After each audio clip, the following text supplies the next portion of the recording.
sound is good. The mic is good. It's all gravy. Baby. Alright. What's up, everyone? This is Boop-a-da-boo. Coffee with Soul. I'm your host. We're gonna chat. We're gonna talk. Talk smack. Actually, there's a very important post I want to make. I apologize for that. There's this post I want to make because remember yesterday I did a roasting, a leak, the classic leak season roast, and the person who made the post actually commented. They put themselves out as the person who was making it for like their channel. I haven't looked at their channel. I'm terrible. But I first wanted to put this post out because it turns out the Silvermoon part of the graphic was not AI made. It was drawn by an artist as just like a concept sort of thing. And I was like, oh shit. And I was trash talking it, being like, oh, it's all bloated looking. It looks all funny and stuff. But then that was just the style of it. But yeah, I wanted to put out a post to at least credit the artist, if nothing else. So I just need a few moments to put that out. So like, here's the artist, Shawnee Raven, game art student at Future Games. I mean, now that we look at it, like, this is cool. That's neat. Again, I'm not a fan of like how the perspective, it doesn't look it would be weird to actually walk into this picture and like try moving around because things look as if they're kind of distorted, but whatever, it's art. It's not the worst thing in the world. Let's see, so let me post stuff. Yesterday's leak season video.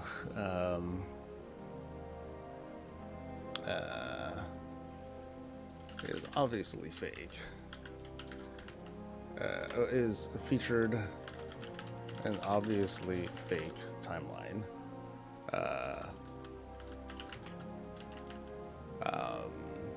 How should I word this?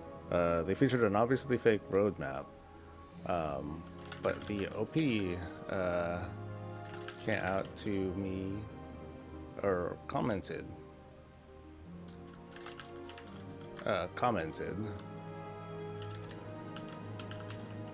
to credit the artist of the Silvermoon side of the roadmap.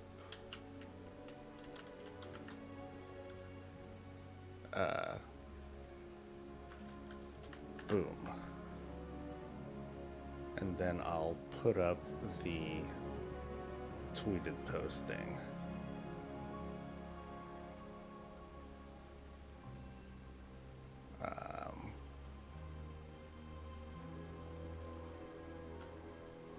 Alright. Yesterday's leak season video featured an obviously fake roadmap, but the OP commented to credit the artist of the Silvermoon side of the roadmap of the image.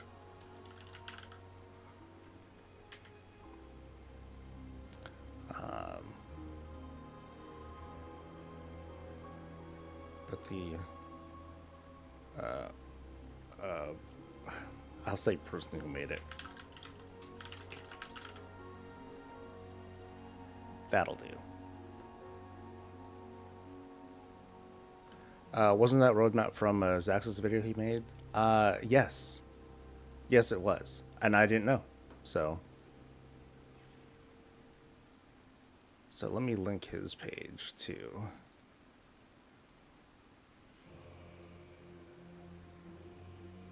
Because that's good taste.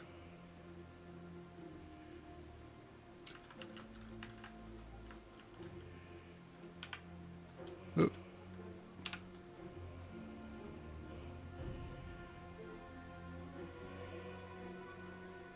Alright, that's good. That should be sufficient.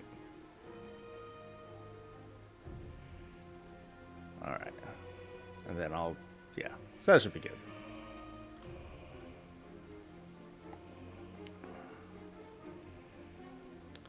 Do, do, do, do, do, do, do. Yeah, he was saying something like it was like a dreadlord, like what if a dreadlord made it or something like that. I'm like, oh, that's cute.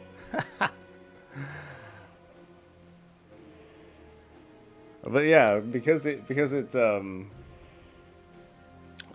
way that it was given to me, it was just given to me through the Discord channel. I was like, ooh, where'd you get it?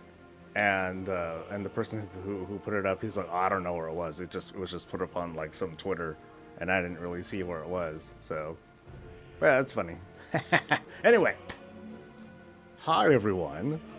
Hope everyone's doing well. Doing whatever it is to do. What am I doing here? Oh, I just logged right out as soon as I was done with keys. Man, I'm kind of upset. We're like 6 points away.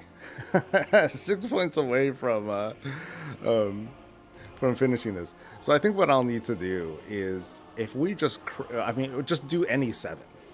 If I just do a 7, then I'm fine. Or an 8 if I can manage that.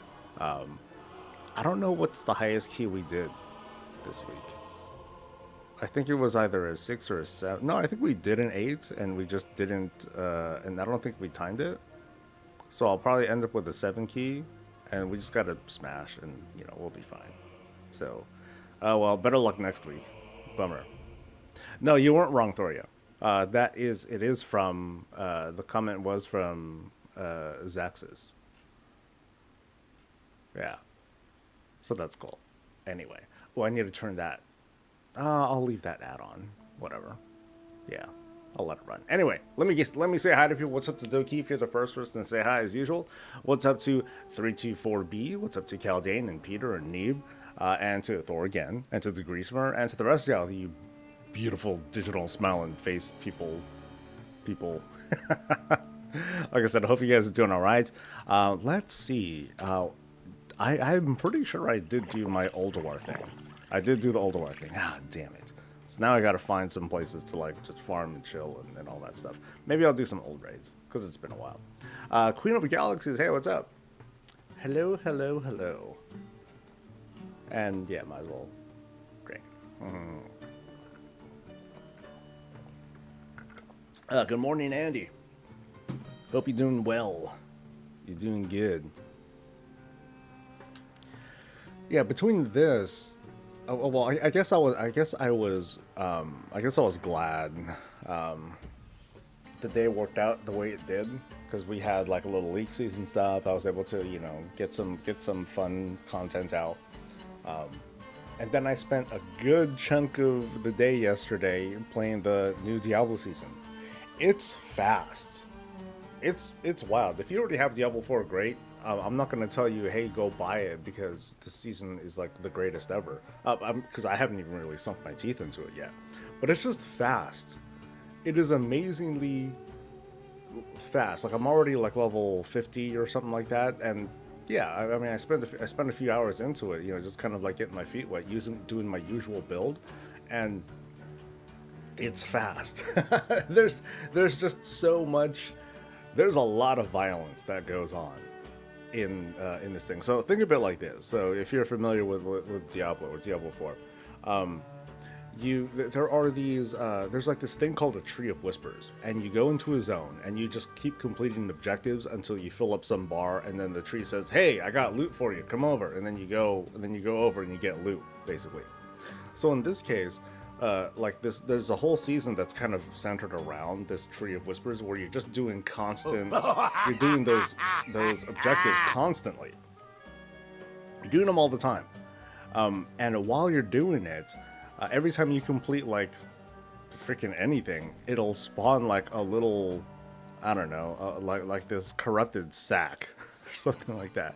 And you might see 1, you might see 3, but every time you do it, there's a chance, if there isn't any active yet, it'll activate like a super sack, an orange sack, and it becomes a zone event. And then everyone's gonna come over and farm up, and then like a bunch of mobs spawn, then a big dude spawns, and it drops a shitload of loot. And when that's done, it'll spawn like 2 or 3 more of those corrupted sack things, which also has a chance of you know, procking the event again. So you can just keep chaining that shit. Oh, like I'm chilling here with my necromancer, and I'm there for like long minutes as we go through one round after another, after another, after another, just by chance. And just loot just fills the screen. I'm like, holy shit, it's crazy. Anyway, we're doing roulette. Here's how I look right now. It looks great. Oh, so much shine in all the right places. The shoulders with the celestial stuff, and then down here it just becomes TBC. It all just descends into like, bleh. All right, so what do we get? Oh, baby. Now, okay. This has a vibe. This thing has the vibe of...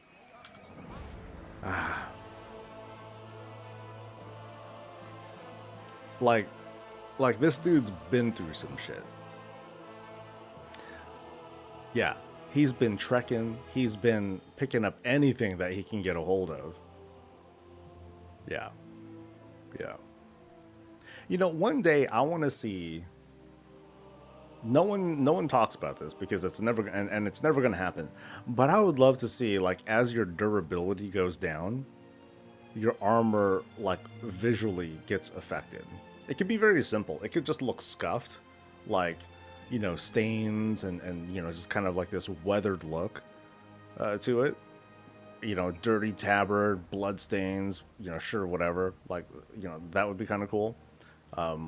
Something that'll never ever happen is if the gear actually like looks broken, like things get chipped off and all that. Like that would require like all new art, and that would just never happen. But it'd be cool if there was like this way to like have like wear and tear looks on the gear, just like scuff marks. I think scuff marks and blood would be like good. It could be green blood, blue blood, purple blood. It'd just be random stuff. But I think that'd be neat. I think that would be kind of neat. I like my caffeine like I like my women, cold and bubbly.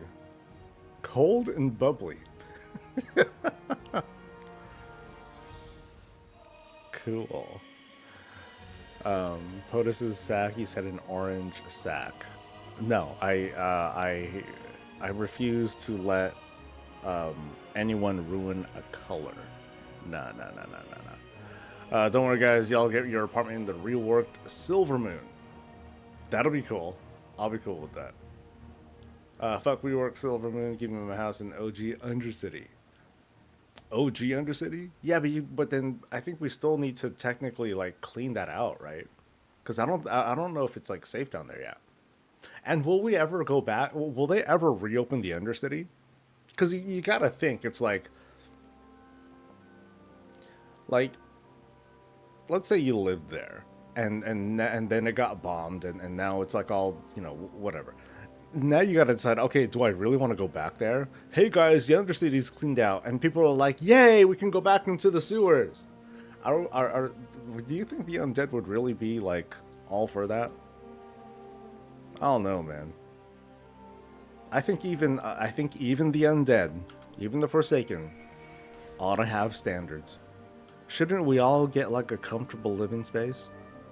I'd like to think so. Even if you know their lifestyle is arguably more gruesome than most, they deserve a nice bed and all that shit too, right? Should we say if the scenario was like 2 years ago? True, but it's like, would they want to go back there? I mean, like, it's on top of Lordaeron. Why don't they just restore Lordaeron? You know, why don't they just restore the castle instead? I mean, I guess the easy argument is say, hey, why not both? Why not both? I want my house in the snowy mountains in Pandaria. See, while people would love to have, oh goodness, while people would love to, hey, I want to live in Grizzly Hills, I want to live in Pandaria or whatever, I want to be in the city. I don't mind having a city district here and give me like, have a suburban area. Give me something like that. Yeah, give me something like that, because, and here's why. I don't want my commute to suck. I'm being a bit too realistic here when I'm talking about this, but yeah, I wouldn't want my commute to suck. It's like, yo, I'm living in the middle of nowhere. There's like, I'm isolated. I probably don't have internet. I wouldn't want to live out there. I'd rather stay close to the hustle and bustle of the city, where if I'm hungry and I feel like eating out, I can walk right over to a spot here. I don't That doesn't work here in the video game at all, but from a pseudo realistic standpoint, I'd much rather live close to other people. Even though sometimes, if it was a getaway place, different conversation. Different conversation. Okay, I'm going to Molten Core, dude. This is the way to the Molten Core. Okay. And this living space should just be a hole in the ground. Damn. That would work too. I just lived the UC vibe from back in the day. I was one of the people who didn't get quite lost in Undercity. I tend to know my orientation pretty well there. And for the most part, yeah, I don't think I made my hearth because at the time there was no auction house there. Not until a little bit later. But yeah, at first I was definitely like just chilling there. Wait, am I remembering this wrong? No, I'm pretty sure. Yeah, correct me if I'm wrong, dudes. Auction house was only in Orgrimmar at the time, right? Yeah. Or was it not? Was it also in Undercity? Shit. Or was it an alt? No. I don't remember. Yeah, I'm not remembering anymore. Too long. Too long, didn't play Classic. That's how you know. In vanilla, it was only Orgrimmar. So it was only Ironforge, wasn't it? Or was the capital, or did Alliance have the auction house in Stormwind? Because everyone hung out in Ironforge, I remember. It wasn't Stormwind, but then Ironforge was like the spot. Why is it that everyone hung out there at the time? Any old school Alliance players? Anyone remember why that was? The vibe there was cooler? Okay. That sucks. That kind of stinks. So is it like that now? Yeah. So what's it like now? I mean, I imagine because there's so much more anemones that people use, and all those things are in Stormwind now, that people don't really hang out in Ironforge anymore. All the content was near Ironforge. Got it. Stormwind was like, you see people getting lost, and Ironforge had the closer flight point. People got lost in Stormwind? Okay, at least, I mean, Undercity did feel confusing to me. I just had to get used to it, and so I got used to it. But Stormwind, really? That was people had a hard time with that. Very odd. Made an ally alt, walked around Stormwind, and God Stormwind compared to the effort they put into Orgrimmar is 100 times more. Yeah, I'm with you, user. I'm with you there. I regularly get jealous when I compare the likes of Stormwind to Orgrimmar.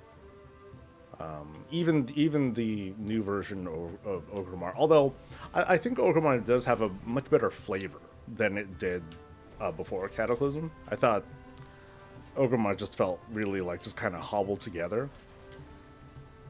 I still think Orgrimmar is pretty jank, but I like that it has I like that it has a stronger personality than it did before. But anyway, but yeah, comparing those or comparing the Garrison for the Horde versus the Alliance. This one's a bit tougher of a comparison, but I see why people enjoy Borealis more than Zuldazar. Dazar lore, there you go. Zuldazar is the zone, Dazar lore is the city, I think. But that's a very different vibe. The way they wanted to do the whole temple kind of city, I think they pulled it off. But it's just like from a city standpoint, it just feels like there's so much more detail that went into something like Borealis. So when I saw something like Undermine, I was like, oh, this is a cool city. That's why I really like Undermine as a zone. Same thing with Suramar. Suramar is a very cool city. Big fan, big fan. But by comparison, Undermine just has it has that indoor game, like inside the buildings and stuff with all the cool stuff inside. That's very neat. You like the Zara lore better? I like Borealis more as a city. And for the sake of convenience, a lot of people did not like the Zara lore because it's like, oh, you want to go do like all the mission table stuff, or you want to like go to the other zone? Yeah, you got to fly all the way over to the dock, and that sucked. Especially at the start when we couldn't fly, people were pretty tilted over that.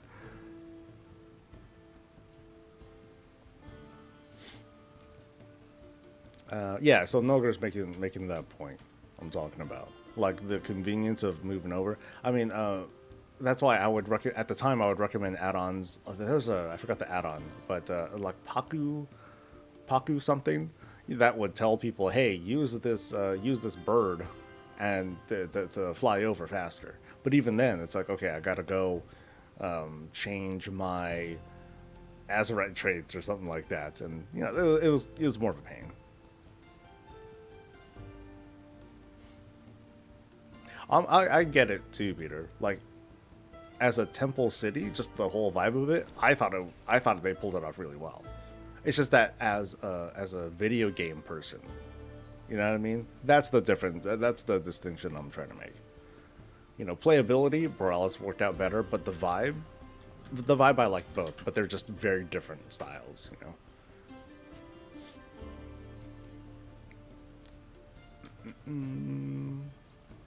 Borealis is very convenient. Yeah.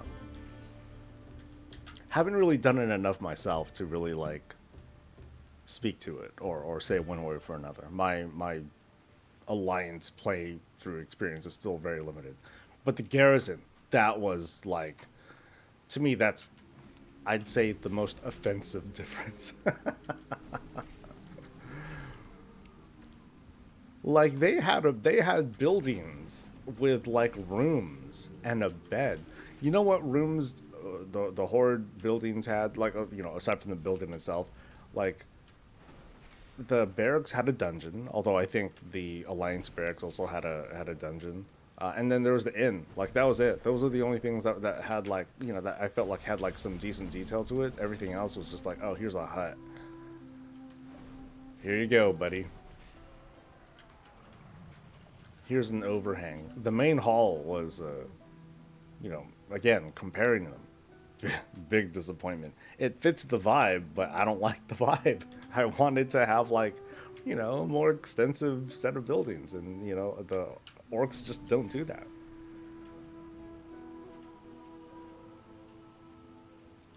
Silvermoon was a cool city in its own right, but I feel like they really limited what the possibilities of their architecture are. So I'll be very curious to see how things work out when they do the revamp or restoration or something like that. I'm sure the city for the most part is gonna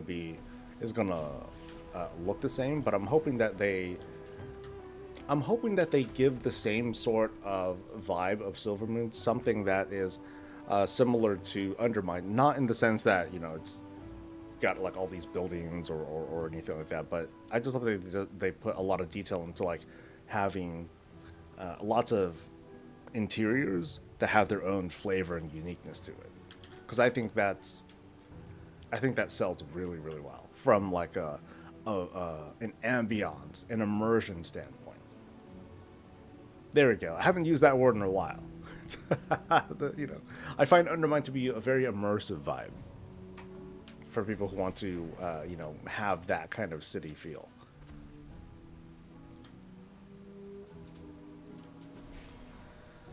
I love Thunder Bluff or Echo Isles, but there's only 2 huts in that. Yeah, Echo Isles just feels like a sad. That felt like a sad sort of like, hey, here you go, guys. But I mean, there's only so many people who are part of the Dark Spirit tribe anyway.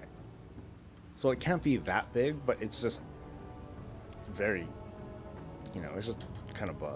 And then Billswater, while that's a cool spot, no one goes there because Ogrimmar is just a stone's throw away.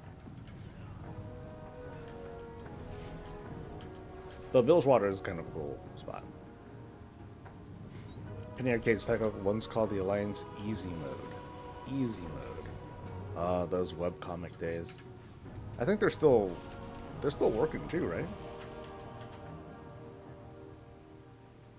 There you go, guys. A ship from Zanlar to Echo Isle with 2.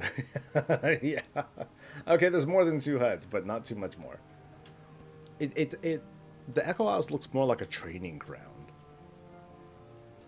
Because that's what you have most of the people who are there doing. There's mostly like, doing drills and stuff like that. And yeah, there's only so many people. Echo Isles, I feel like it woulda, coulda, shoulda been its own zone.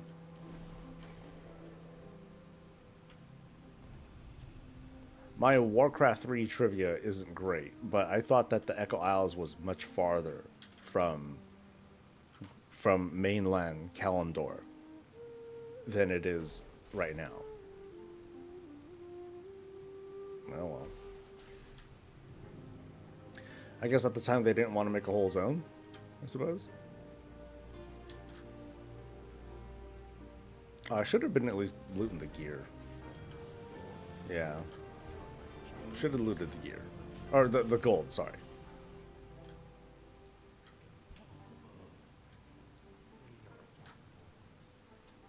$5 gold. Because, hey, you need what you need.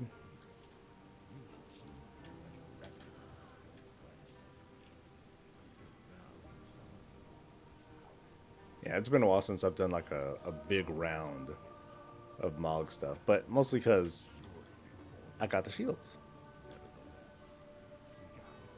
I got all the shields from this spot. Wasn't there a quest in Catacomb liberated Isles or something? What we did liberate there? Killed the troll who took over and 3 heads freed. Yeah, something like that. Yeah, you're right. There was a quest line for it. Oh, those were the days. It was the 3rd one, and back then, what they called the Broken Isles, essentially, it was actually a bit closer. It was closer, okay. Dragon, hey, what's up, dude?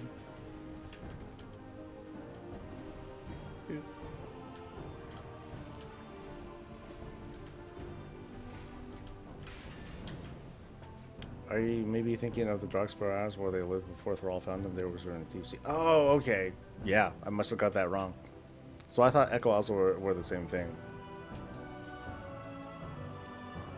I stand corrected.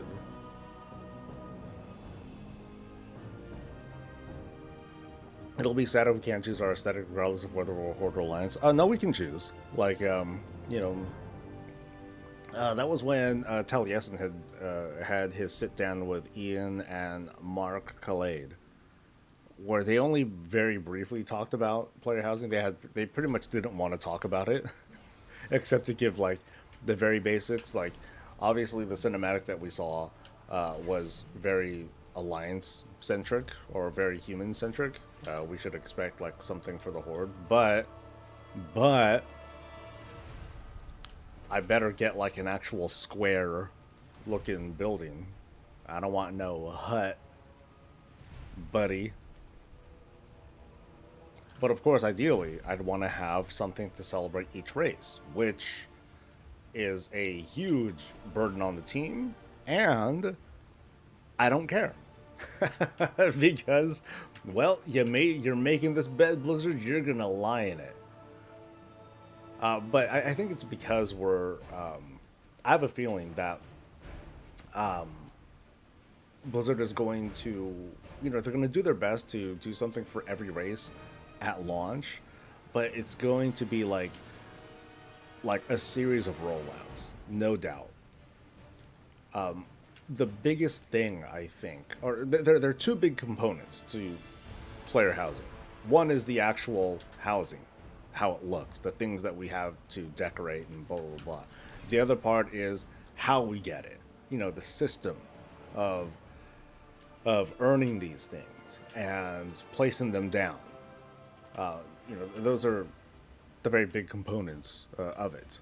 The second part is what they need to get right at the start. That's the most. That I'd say this is the most important thing. But actually rolling out the content, like beyond getting the bones out, as long as they keep a regular thing going, then cool. Crossing my fingers.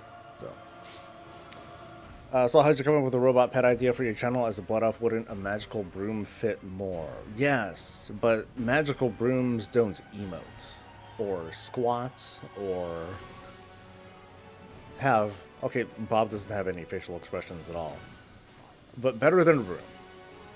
I guess one thing is I play a blood elf, I main a blood elf, but I also main an engineer. If that makes sense. And Bob was just, or the Clockwork Gnome just happened to be fits the bill, and it looked way better than the like repair bots from back in the day. Jeeves would have been cool.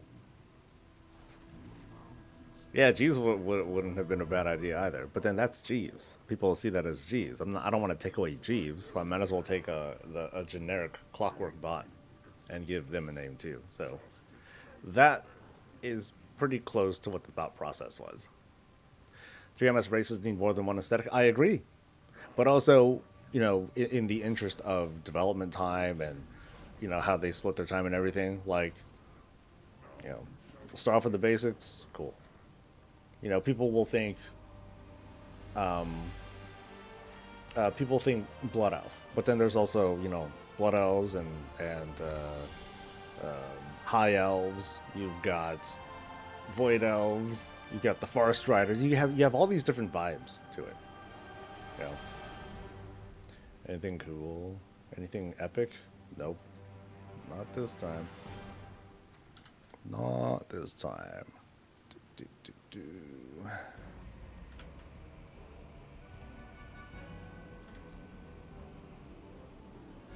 Or neutral ones. Good old Tonka, right? Remember those dudes? A robot broom then? A robot broom? How would a robot broom? Like a Roomba. Yeah. Well, I think we've seen those in like Dalaran. You see like those brooms going around. I don't know. I don't remember if they have those things in the Silver Moon. But it's cool. It'd be cool if they like improved it and now they have a Roomba of sorts. Yeah.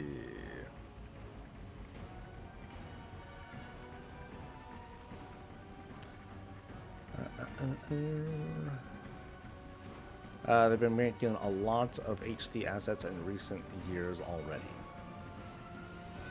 Yes. More. I think. More. I don't want them to come out with like a 2016 asset and be like, alright, cool, here's the HD version of it. Nah, man. Do it again. But, that's me being... I'll go back and forth on whether I'm considering dev time versus not. For the most part, yeah, I want to see every race, all these races, have their thing. There are 3 kinds of humans. 4 if you count Forsaken. Kind of. Yeah, so there's a lot to this. Or there's going to be a lot to this. Should I go down or up? Which is faster? Oh, don't. Yeah, this way's fine. Okay, so where is... I can never find this in the first go. Is it? It's not here, right? Oh, yeah, it is. Wait, how did people get up here before? Oh, that's right. They did like the whole... There you go. You climb the chain, you jump across, and then you hopefully don't fall. Because I remember some people would fall. And, sadness. Sadness all around.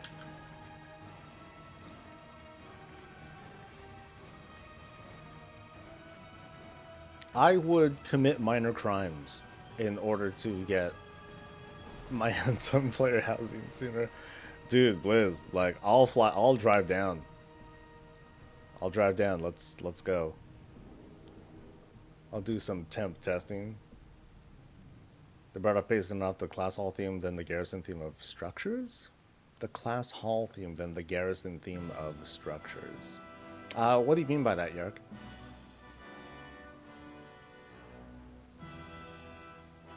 Okay, so I should. Last time I screwed up. I think the last time I died somehow.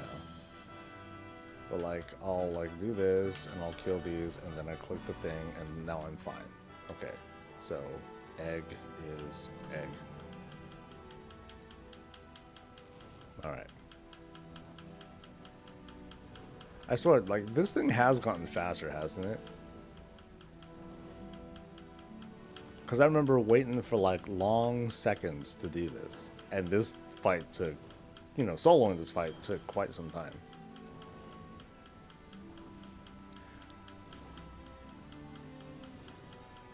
That's it. That's it. It's a cooler environment. Ironforge is a ghost town. Rough. Like the households were more fleshed out and thematic instead of the basic garrisons. Well, I'd like to think this is the. I'd like to think that player housing will be like a whole thing of its own. You know, an entirely like different approach and all that. Never got lost in Stormwind. Yeah, it didn't seem hard to get lost in Stormwind. I never lost my orientation in Stormwind, unless I turned off my map and all that stuff. It seemed easy enough to find things, I think. What's up, Oni? Long time no talk, at least on Twitch. They nerfed it a lot. Yeah.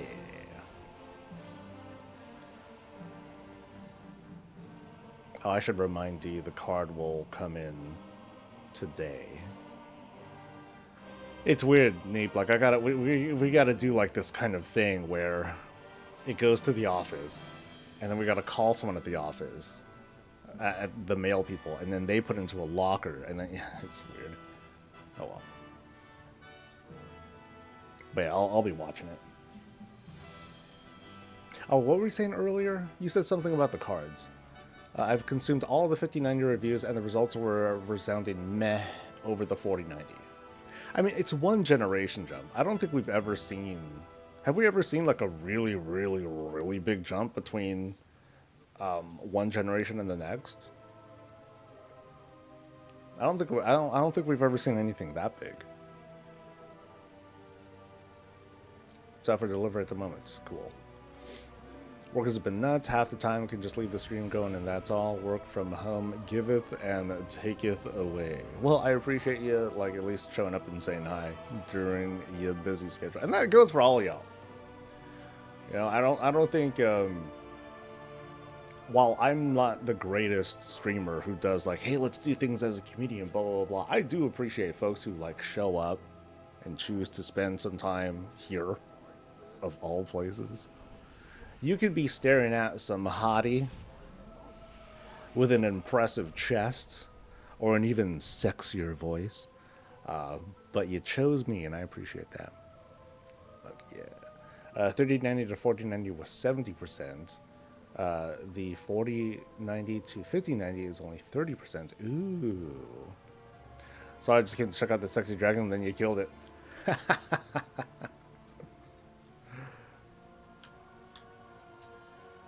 Like, Dracthyr player housing. What you know, I feel like, you know, Valdrakken vibe.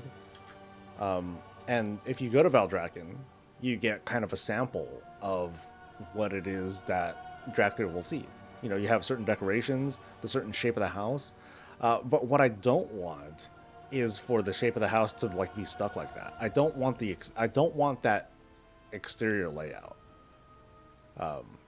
I want it to be I want it to be whatever the hell I feel like it should be. So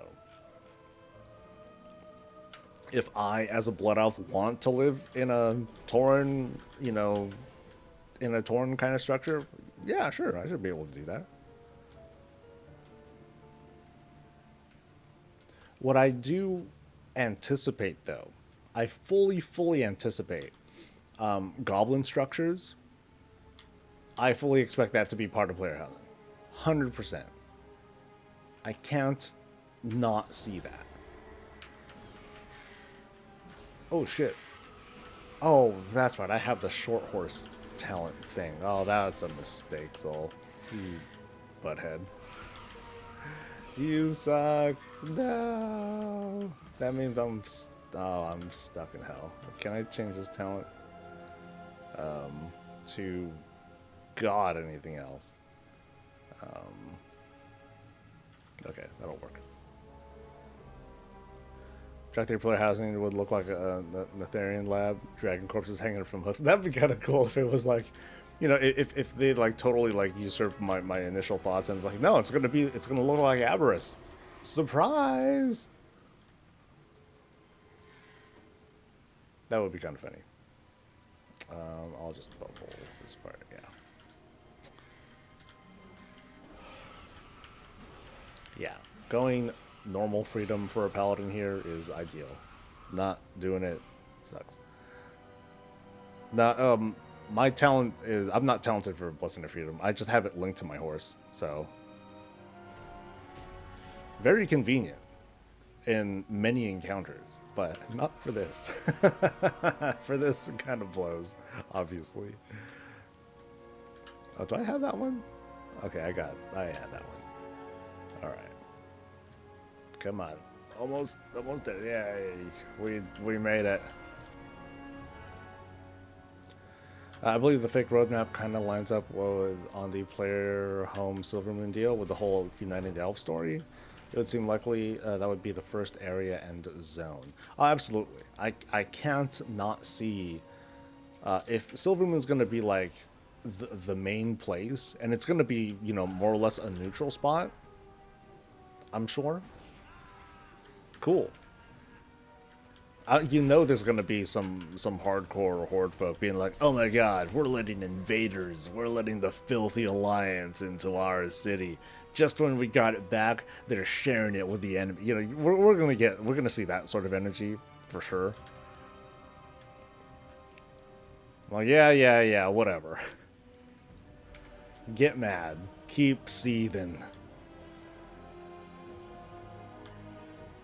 You know, it's 2025, or 2026, whatever year it is. Get over it. Is what I'd like to say.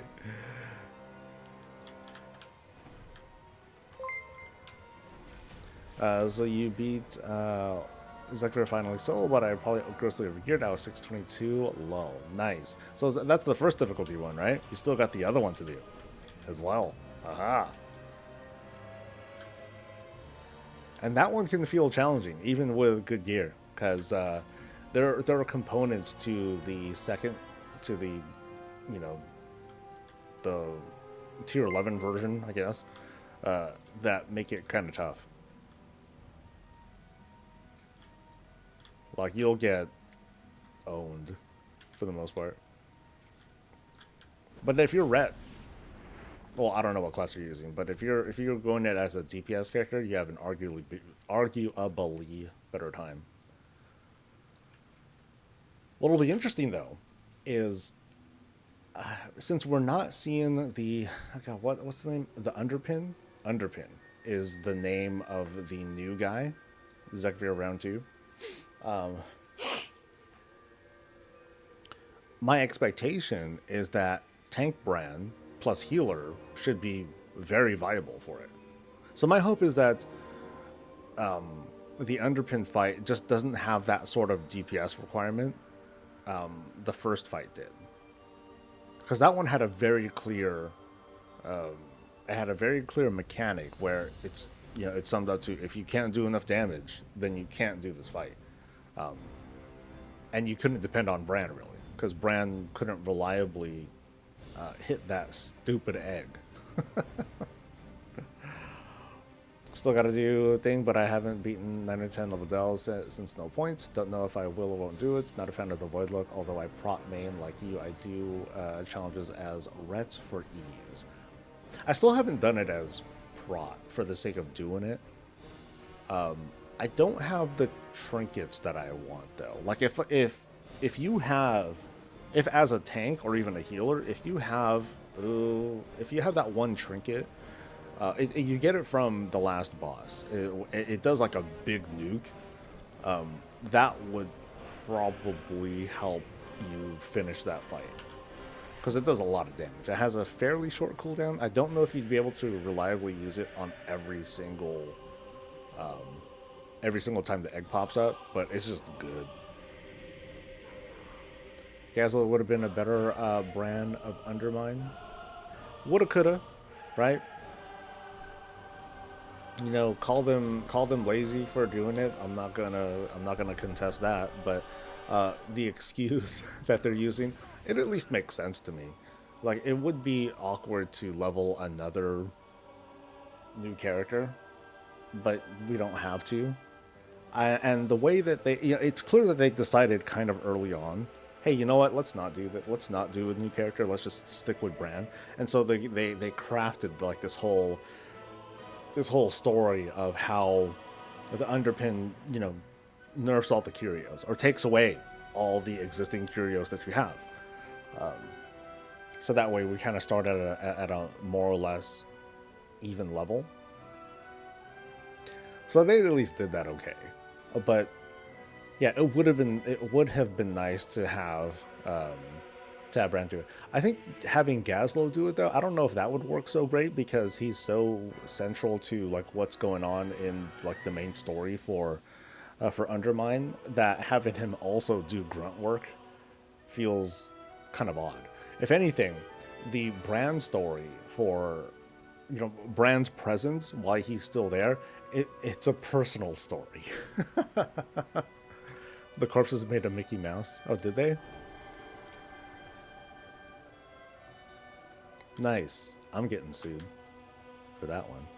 And why am I walking out? I can't walk out of here. Not in a brisk manner.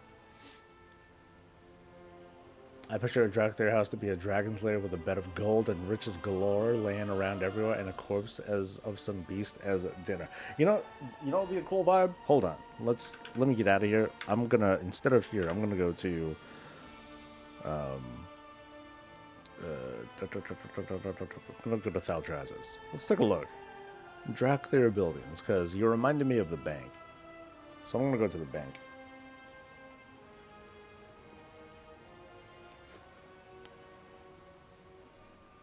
Because that has a certain different kind of flavor to it. The other thing is that the Dracthyr, it could have a kind of a Titan vibe too. Same thing with Earthen.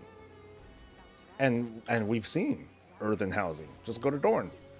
Go to Dornicle. And you'll see plenty of examples of what player housing for Earthen is going to look like. And they have a cool vibe too. they got their oven for a bed. They still have like a separate hearth and all this other cool stuff, so it's pretty neat. But yeah, I want to look at the bank in Thaldraz's. So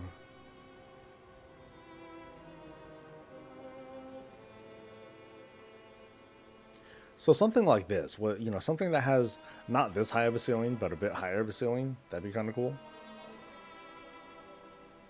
Oh. Now, yeah, I wonder how ultimately how the vibe is gonna feel, because for those of you who've seen it on the PTR, Goblin housing has a very, very low roof. And I would say that Goblin housing has a very, you know, it's a very realistic vibe. Whereas a lot of these buildings, they're like, you know, these are dragon buildings. They're all over the top. They're huge. They have these like ginormous entrances. Obviously, this is for like public use and for the sake of the game side of things. But yeah, how much are things going to be to scale? You gotta wonder. You know, my beef with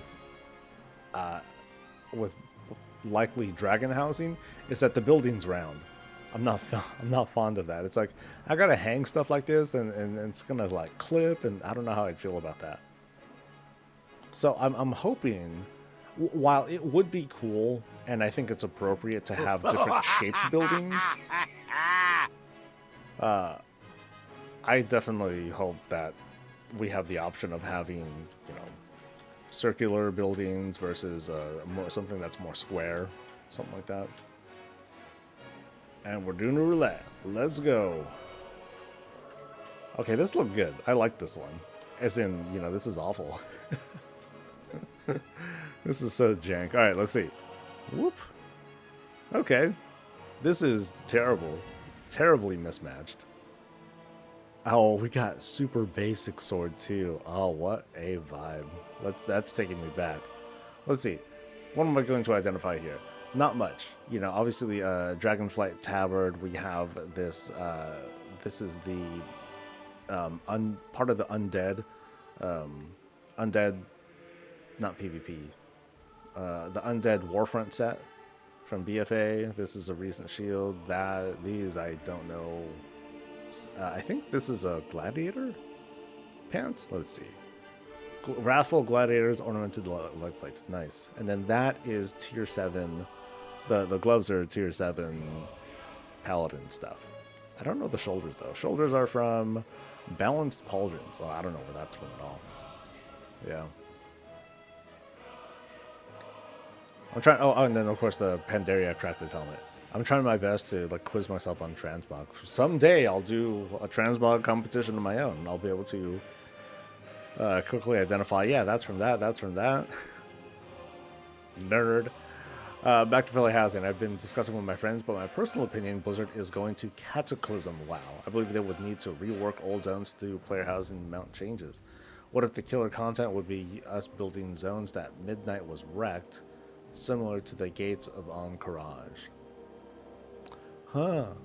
So it's as if Midnight was like a world event, like all zones are affected and stuff like that. That'd be kind of neat. I'm just wary over that approach of redoing all the zones, and which would possibly alter leveling as well. I don't know how I'd feel about that. Or okay, I know how I'd feel about that. I would feel kind of like butthurt. I'd be like, oh, this kind of sucks. But it's mostly because WoW is so big, dude. It's like I gotta re-explore every zone again. I mean, these days, we can Bronze Dragon our way back. You know, we should be able to Bronze Dragon our way from Midnight zones to post-Cataclysm zones. I feel like that should just be a thing. But I don't know. Like part of me also thinks like if they're gonna do a big world revamp, like they should just where's map?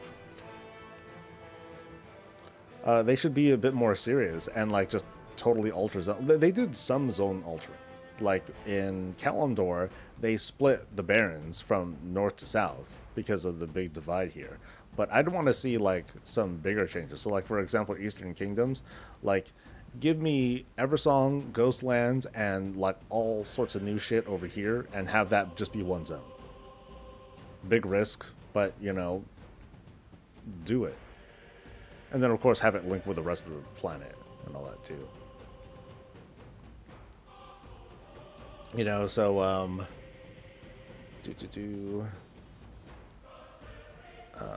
what else would, ought to be linked together?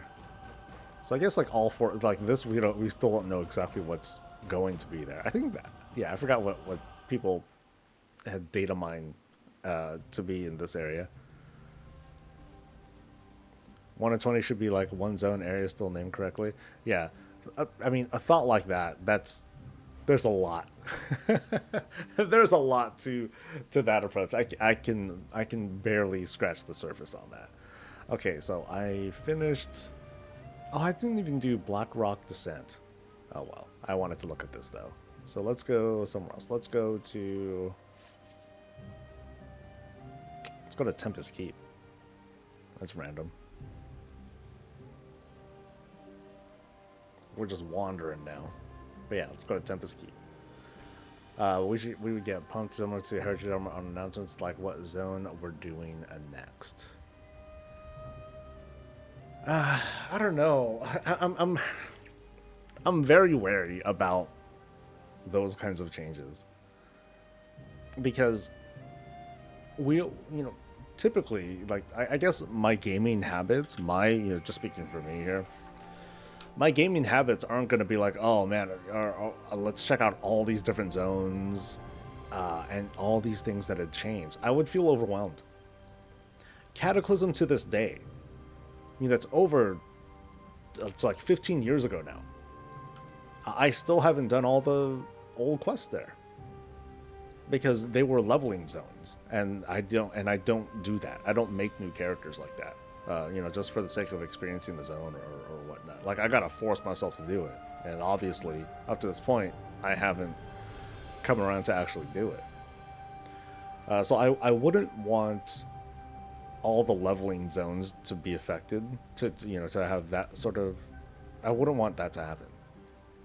That just wouldn't feel right to me. It's gonna be another several dozen zones that I'm going to just ignore because it's too hard to keep up with that story, because the mechanisms of the game don't cater to my playstyle, which is I'm not going to level a brand new character again. Ugh.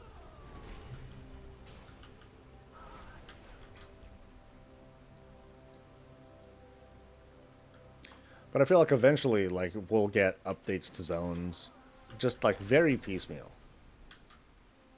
As the story moves over to that spot, cool. But don't change.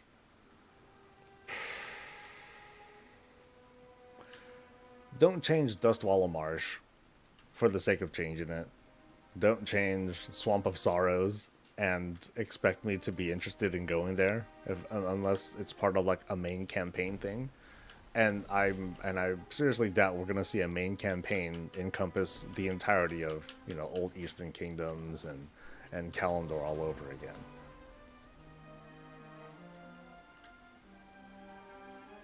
Some projects I think are. I don't like saying that. Oh, that's too much work, but It's more like me asking myself, is this worth it? Like, is that a good investment to make? And to that, even though I hear this conversation a lot with world revamps and stuff, I don't need to be convinced, but I'm not convinced that it would work out. I think it would just kind of split developer time in so many different directions, and we would see the result of that. I just don't know if it'll work out.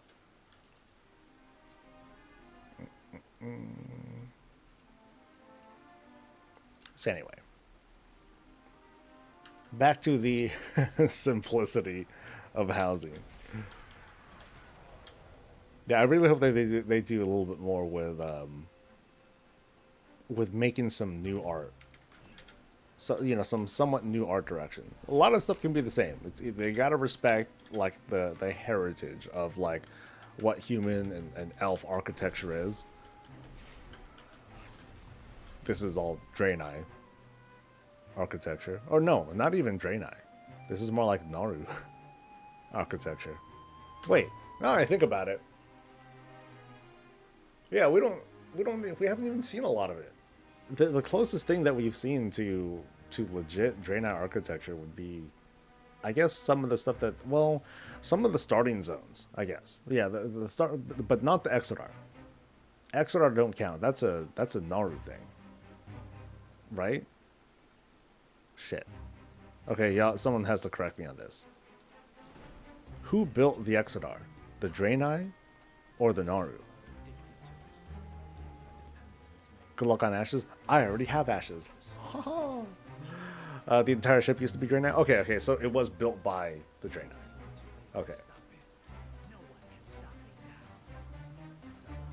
Draenei built the Exodar. Okay, cool. So this is also Draenei architecture, right? Yeah. Soul built it. Duh. True Granted, that's a name I haven't seen in a while. What's up, dude? The Naru were hitchhikers.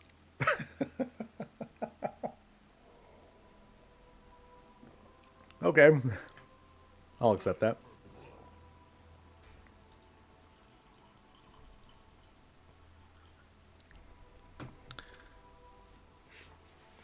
Honestly, there's so much room to add new zones. It's crazy. I like the old stuff where it is. Flying through those areas brings back some good memories. Yeah, I'm cool with like just more new zones. Like I don't care if it's undiscovered or if it's shrouded by clouds or whatever. They can use whatever excuse, and it's up to us to decide if we want to accept that or not. I mean, the whole thing with the storms and the other side of the planet, they've been mentioning that a couple of times. So I think there's like this.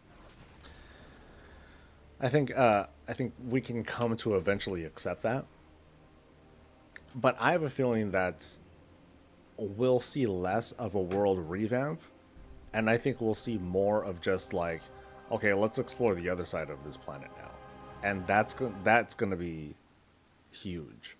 Like I envisioned, kind of as a concept. Like imagine this. So let's say I'm totally making up a story, but the whole point is I'm just trying to talk about how to introduce zones and continents and stuff. So imagine this. Imagine at the end of the World Soul Saga, and the start of like the new thing, the Arathi Empire is like, hey, you know what? This side of the planet, it's all ravaged and all jacked up, and we're great. We're all about the Naru. Everything's fine. We're gonna take over. And so the Arathi, they kind of start staging this sort of invasion of Azeroth, of what we know of as Azeroth, and stuff happens, whatever, events happen, and it leads us over to counterattacking or going over to the other side, going over to the Arathi Empire. And from that, what we experience in like this new saga, let's pretend they're going to do another saga. Let's say like the top half, or a big chunk of the continent is accessible, but the rest of it is like bubbled off, or there's like some separator that just doesn't let us go there because the Naru are protecting, the capital of the Arathi Empire with this holy light, some crazy shit, and we just can't go there. But as the saga continues, as we go from expansion to expansion during the saga, then that separation goes away, and eventually we have this giant continent to explore over the next 5-6 years, 2 or 3 expansions. I think that'd be kind of cool, because it introduces the idea that we're seeing like these new zones, this new continent, but it's not like, oh, here's like one continent here on this island, and here's this other continent, and here's this island, and here's another, that sort of thing. It's all just one big thing, but we just don't see it. And maybe they could do something cool, like there could be like a dungeon or a raid that happens to be in these restricted areas, so we don't actually get to see it, but we get to experience like a dungeon that happens to be, built into that zone. And then later on it becomes like just part of the zone or something like that. That'd be kind of neat. I think that'd be a cool concept to explore. It's like they can have a continent, this giant continent, but also not, because it's being unlocked over the course of years because story reasons. So. Anything good? I got nothing. All right. Oh, I think there's a boss I'm missing, right? Oh, I didn't do any of the other bosses. Yeah, let's not forget. I gotta show respect to these other bosses, right? Is the ring capped at 658 now, but it'll go up in the patch, or is it like done? It is done. So apart from getting transmog and what have you down at the Isle, then you are done. You no longer need to revisit that place after this week.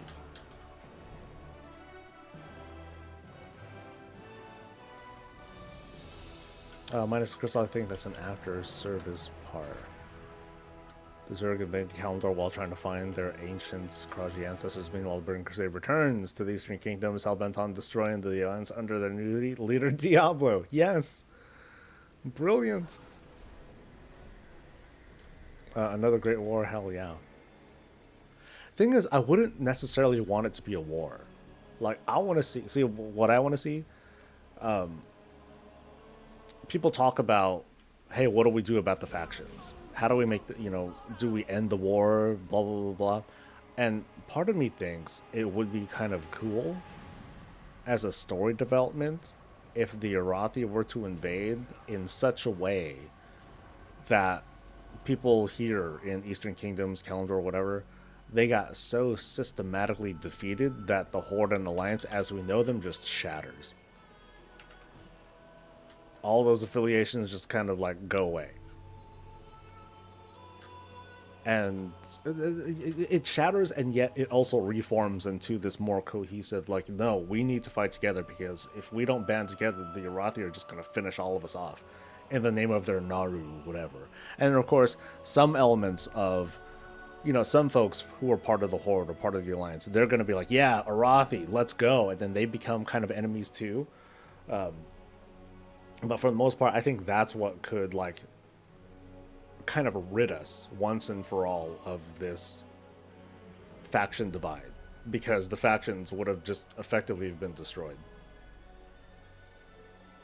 The organizations, that is, not literally, like, I'm not saying that all of them get killed, nothing like that, but just as a structure, as like a power balance, like, they're finished.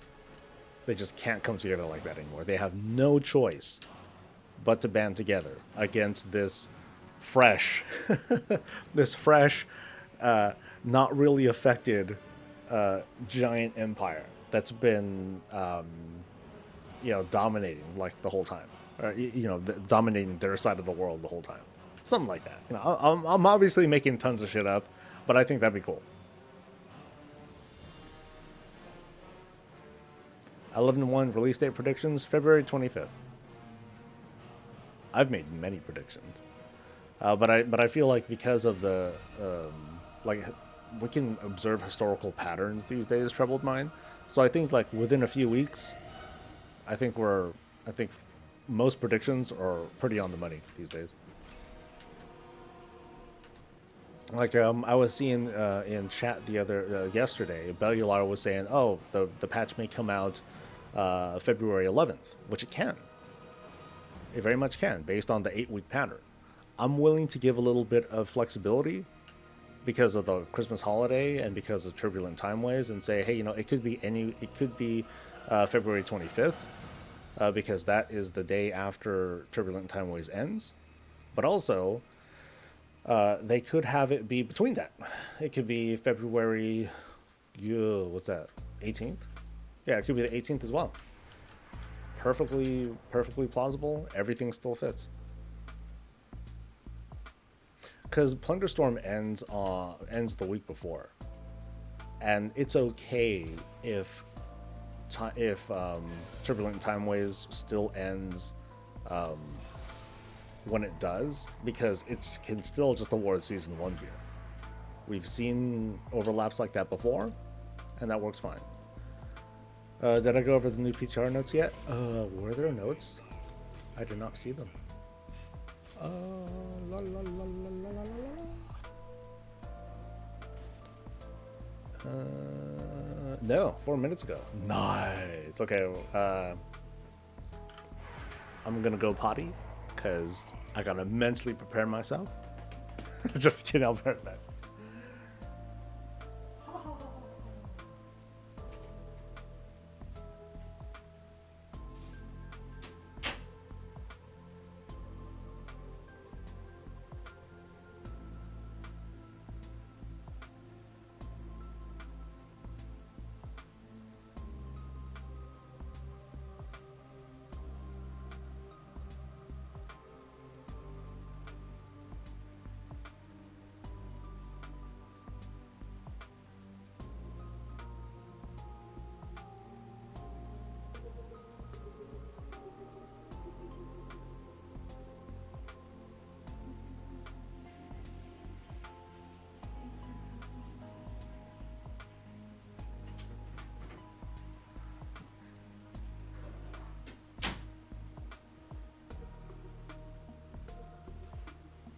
Okie dokie.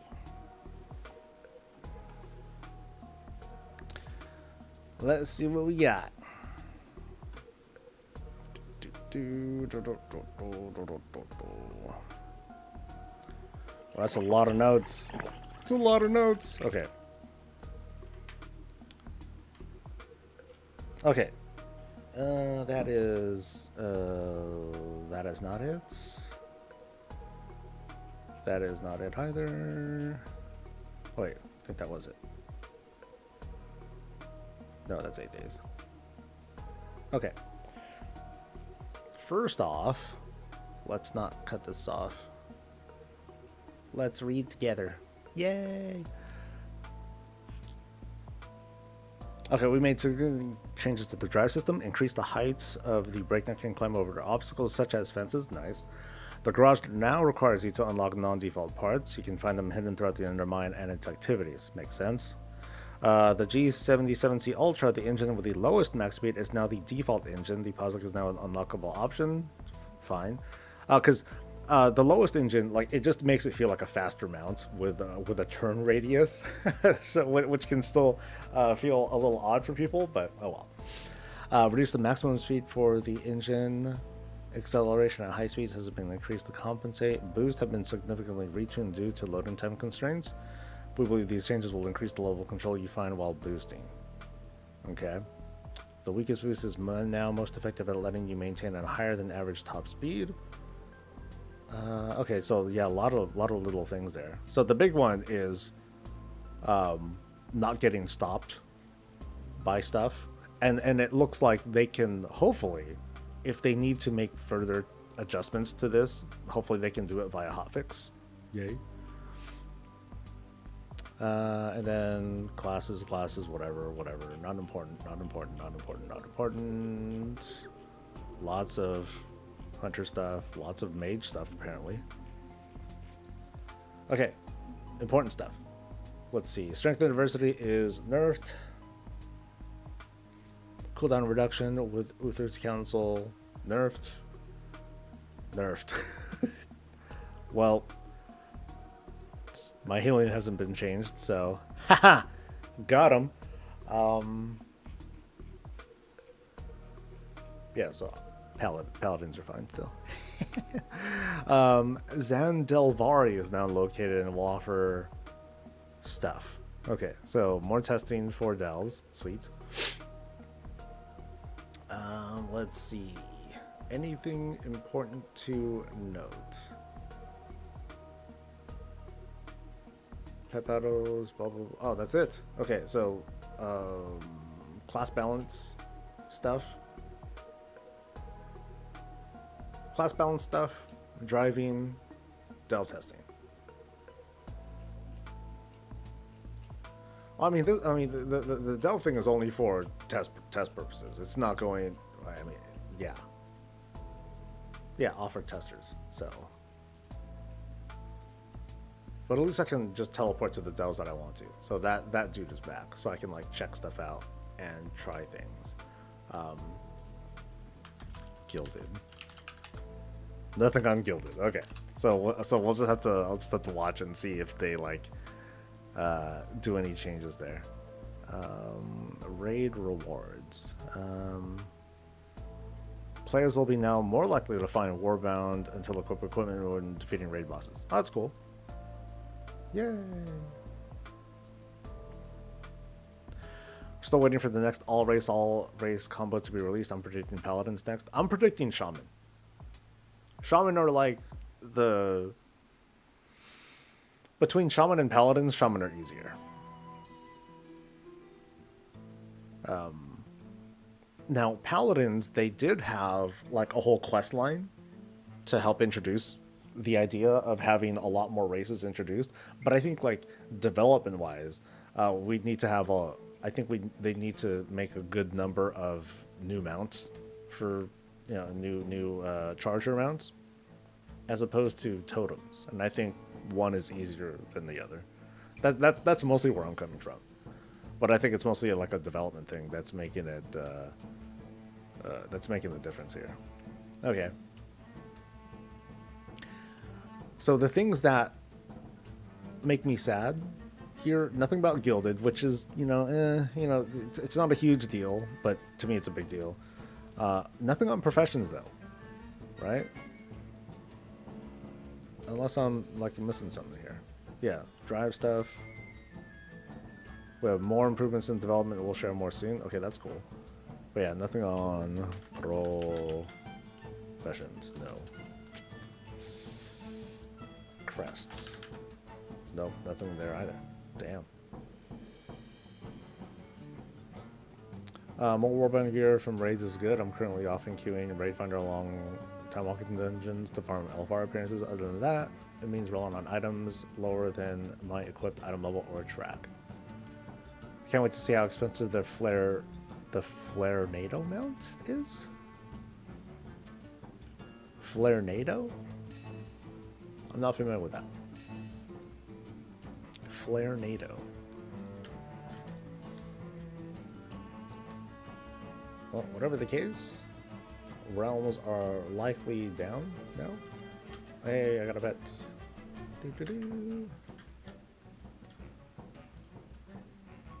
So it'll be like, just never mind damage, not my healing. Yeah. I saw a post. I saw something about, well, I think tank threat was already buffed a little bit. I'm like, all right, cool. Don't need the DPS. The only concern that I'd have is with whoever my co-tank is. If my co-tank pulls off, then that's my problem, not their problem, because they're being normal, and I'm the one who's being weird.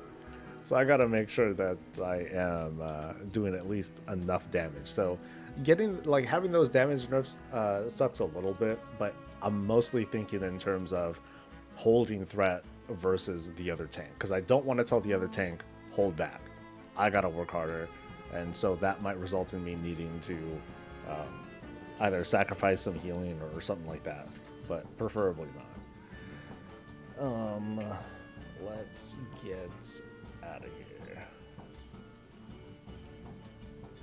Where will I go next? I'm in BC land. I guess the next logical place for me to go would be Black Temple.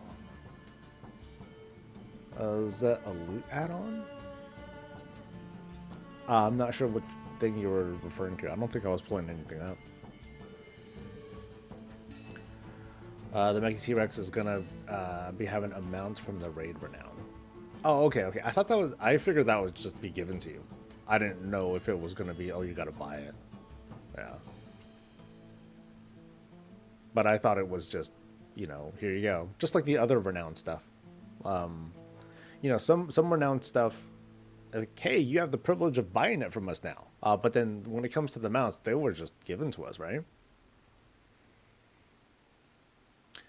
Still haven't seen Night Elf Paladins despite getting one in Legion lol. Yeah, there's that too. So if it does happen to be Paladins, I'll be like, oh, I was wrong. But makes sense. What wouldn't make sense if they were like, oh, we're going to do Demon Hunters first? Oh, yeah, okay. Demon Hunters for all first. Totally makes sense. Doing it in a mid-patch, even. Okay.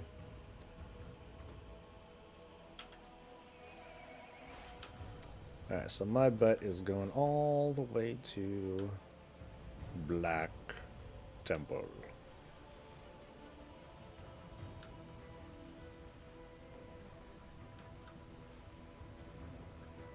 Alright, let's see. Black Temple. I remember once upon a time, like I did something here, and I think I was somewhere in Netherstorm. And what I would do, I would have like some sort of slow fall thing on me, along with rocket boots, and I would rocket my way to Hellfire Peninsula or something like that. I remember I was just bored one day. I'm like, all right, let's do this jump, let's go, and I just made this huge jump all the way over it. It was pretty wild. Do I like Gruul's Lair? Gruul's Lair has a special... I have a special memory in Gruul's Lair. What am I farming? Just random transmog. Nothing in particular. I'm just going around killing bosses, and then I'll check my mailbox later. But yeah, Gruul's Lair. Gruul's Lair was the message to me that I will never be a 25-man raider. The guild, like, we had a few pugs with us, but the guild at the time, it was being run by someone else, and I was kind of like the co-lead or the lead helper or something like that. We finally mustered enough people to try and do Gruul's Lair. So we had like the mage tank and all, you know, we had all that stuff going on, and we couldn't do it. We didn't even get very far. We just had, I don't recall what problems we had, but it was just you know, either bad strat, not enough gear, whatever, but we just couldn't do it. I think, I'm not sure if I was tanking at the time. I think I might have still been rolling my warlock, but we just couldn't do it. And after that, we just, you know, people left the guild. Oh, I'm gonna join another team. Blah blah blah. You know, it's fine. But we just could never recover from that, and so we were just a between 10 and 15 man guild for, you know, for the entire expansion, and we were relegated to just Karazhan, Zulaman, if we had a couple of other friendly people from other guilds coming in, and trash from bigger raids like Hyjal or oh god or Sunwell. That was it. So yeah, Gruul was when I was when the guild's ambitions at the time, they were laid low, shut down, good night, that sort of thing. Yeah, it wouldn't be until like years later when, you know, I started running the guild, and then, you know, a lot of time passed. Flex rating became a thing, and oh, that just saved the game, man. Saved the game. Made it good. I feel kind of lost. Okay, I'm fine. Some of the transmogging in here is fantastic. I think I have most of it. You know, things like the Bulwark of Asenath and stuff like that.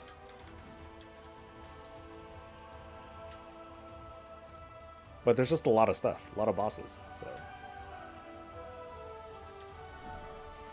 all right, Peter, you take care, man.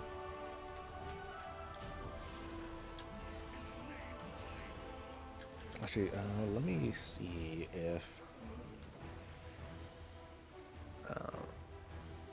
PTR. Okay, PTR is being updated. So let's see. Okay, we'll try to blow through the raid, and then update the PTR. I have a feeling it's not going to be up yet, but oh, it is up. Okay, fuck this. Priorities. Drive is still rough, by the way. Yeah, I'll take a look. I'd like to give some feedback too.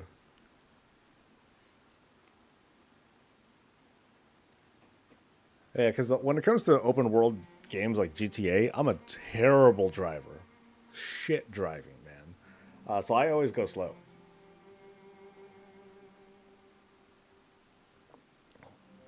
You know, when I get onto that, when I get into those vehicles, oh, it feels like a different game, for a moment at least. So I'll treat it differently. I can't treat it like a WoW mount with like all this control and stuff. Even skywriting gives me a little bit of control, because at least I don't have road obstacles to get in the way. But if I'm in a tight space, and in Undermine you're in a pretty tight space, yeah. I think I have my character using the slow stuff, like the slower engine and all that. Wait, I'll also look around, and I'll look around for anything that is not put into the notes. Things like profession stuff, gilded stuff. Yeah, we'll take a look. I forgot the roulette. Fuck. I owe you roulette. Hell, I'll do. Oh, okay. I can do a roulette here on PTR at least. So there's that. Yay! At least then I'm using PTR money, and not live realm money. Haha! Brilliant.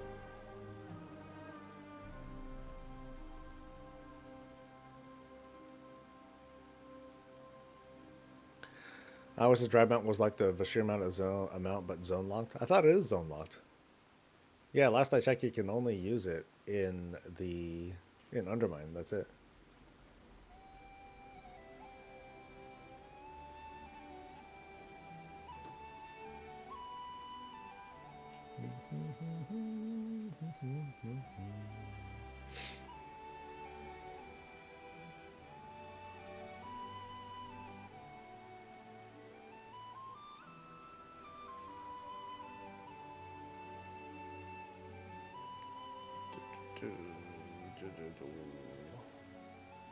It's unlocked, but not an actual. Oh, that is not a mount. Okay.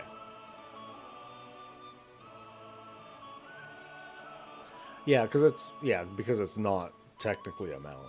It's a vehicle. So different.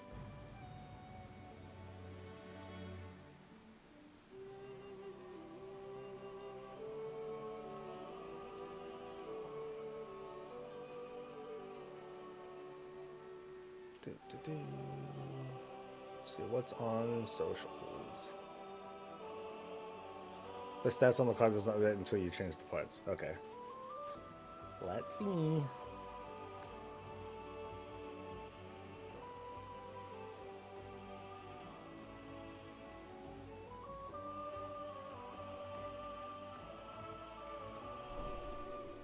Loading screen school? Yeah.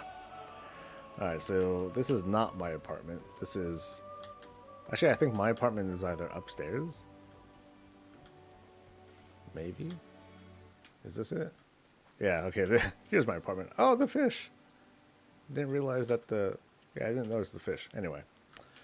So I need to go to the drive person.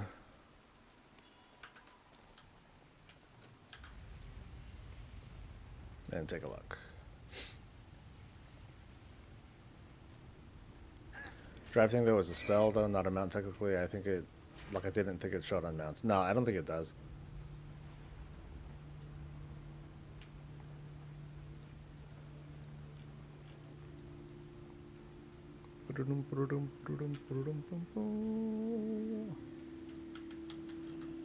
All right.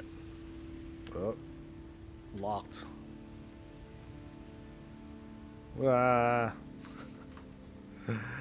Devil Aura's not up. Yeah, that'll. Yeah, that's probably why I soft crashed, didn't I?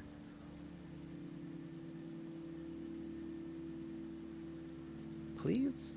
No? No. I'll let it DC me. No, won't DC me. Come on. I don't have the patience for that.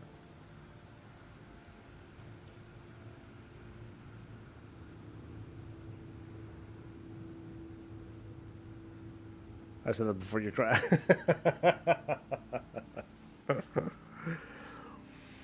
Tripped and fell. Character died. It's over. All because he didn't have adequate armor. If only he had a little bit more damage reduction. Bummer, bummer.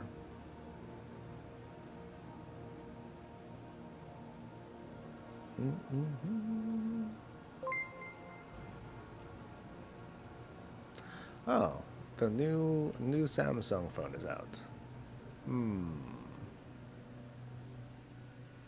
I'll have to take a look at that. Maybe this weekend.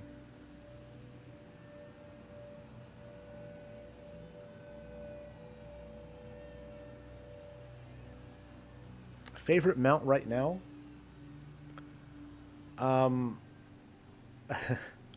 My Paladin Charger, to be honest.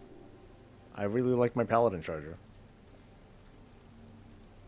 But that's my favorite mount at the moment. Access drive. Oh, the UI hasn't changed at all. Okay, so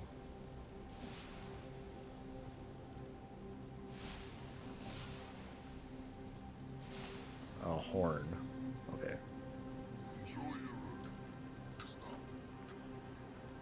Alright, so this is low top speed. Where's the road?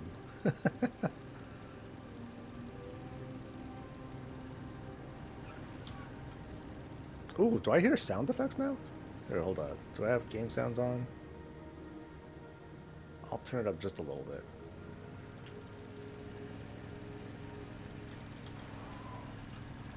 Okay, load times are still, or the chop is still like really prevalent, but yeah, I think I definitely want to switch out the part that gives me like increased grip.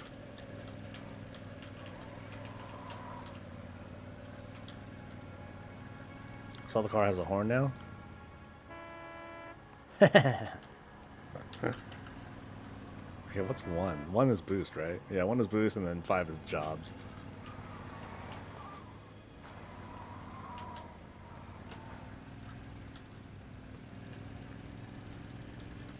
I wonder if I... Well, okay, hold on. Where's the... What's the thing for activating controller things?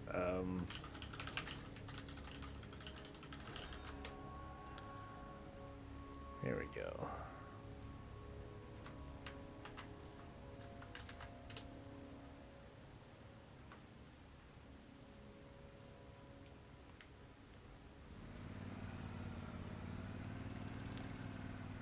Oh, this is gonna be weird. Okay, what's the space button then? Oh, the left and right are backwards. No, the left and right aren't backwards. Yeah, they are. Oh, wait, why is it sometimes backwards and sometimes not? Is it because I'm moving forward? Okay, so there is no... I need to map it. Damn it.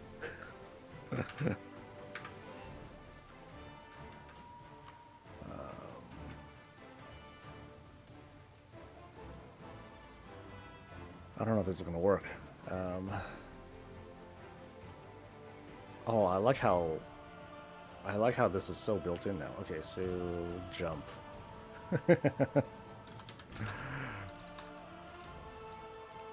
Let's just, for the sake of this, let's say, yeah.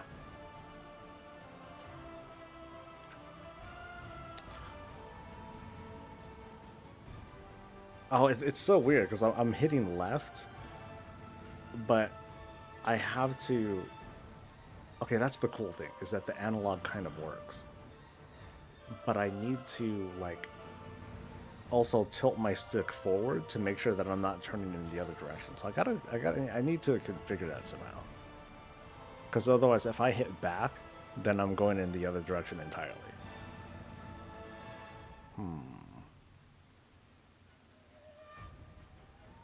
Let's see, how does it treat movement here?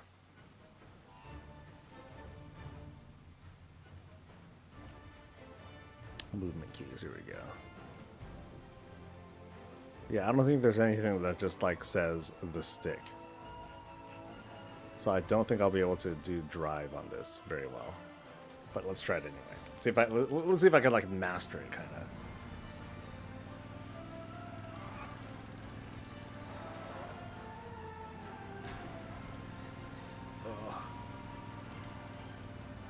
Yeah, this is hard.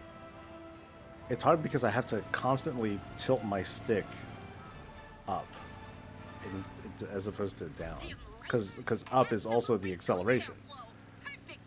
So I can't even go at full speed anyway. Okay, let's see if I can go at like really low speed if I just tilt the stick a little bit.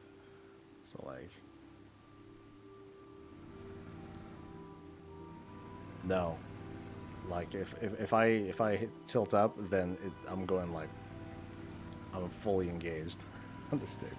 So I gotta tap in order to maintain, in order to control my speed. That's not good at all. I can do that with a button, but with the stick, yeah, not so much.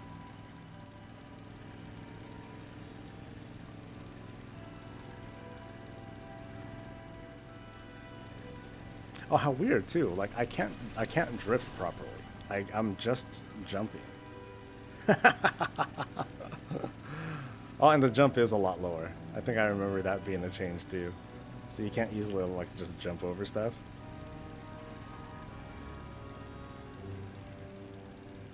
But I feel like at this speed, I think they increased the turn speed by just a little bit.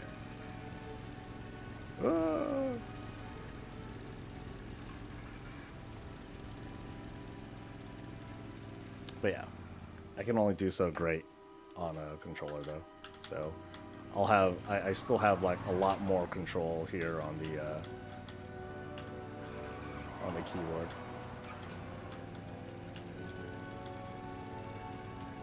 And then zoom. Yeah, I'm feeling more choppy than I did in previous builds.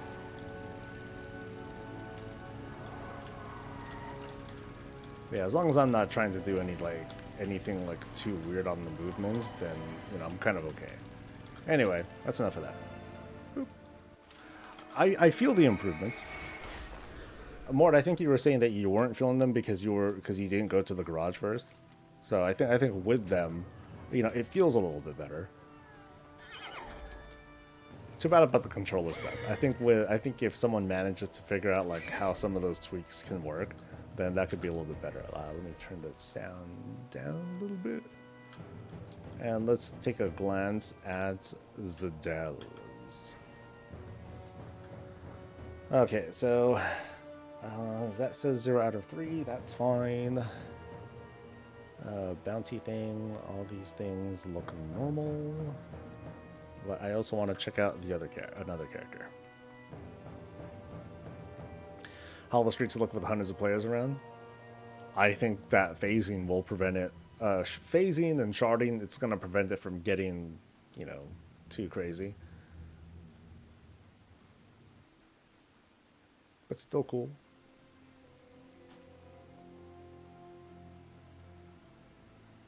It was just the stats not updated and the controller problem exists with mixed use of mouse and keyboard inputs. But my whole thing was like with the movements. Like I want a separate like gas button, and I'm not sure if they have that mapped at all. Because that would help if there was like if there was just a gas button, a separate drive control for it. That would help a lot. Anyone got enough channel points to make a roll lines? Nope. The sad reality is that I'll probably never ever do it, because if I were to faction change my main, who runs the guild, and I don't think I'd want to do that just because it would fuck up like so many achievements and stuff. But I would roll a new character, at least. I don't know if I'd have the balls to ever main it though.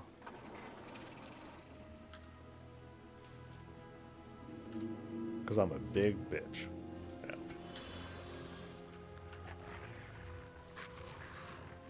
Alright, so let's go to Zedell. Oh god, I thought that was a player. Or I thought that was an NPC. I'm like, I'm dead. I'm gonna die.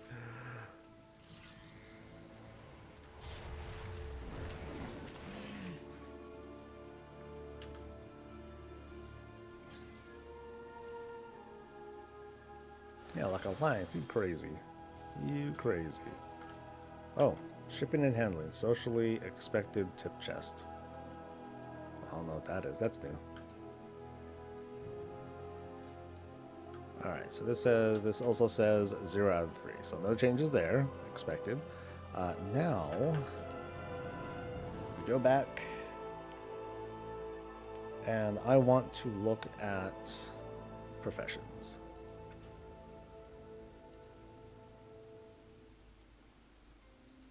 Burr, burr, burr, burr. And I forgot to realize I'm changing back. I'm at least gonna change back.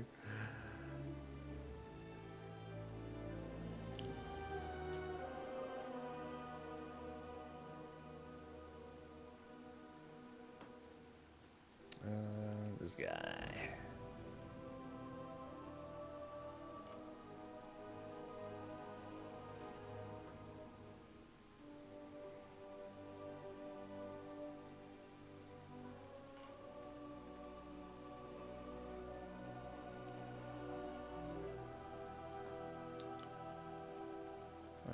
any news aside from the build? Oh, they have a actual zone overview for Undermine. That's cool.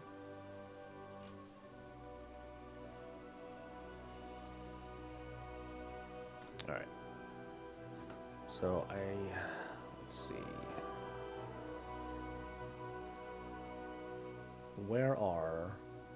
Where's that vendor at?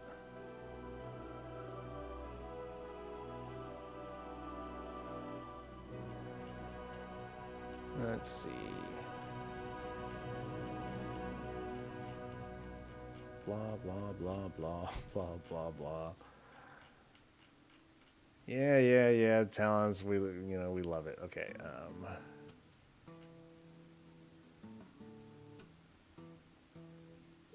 Dornable, okay.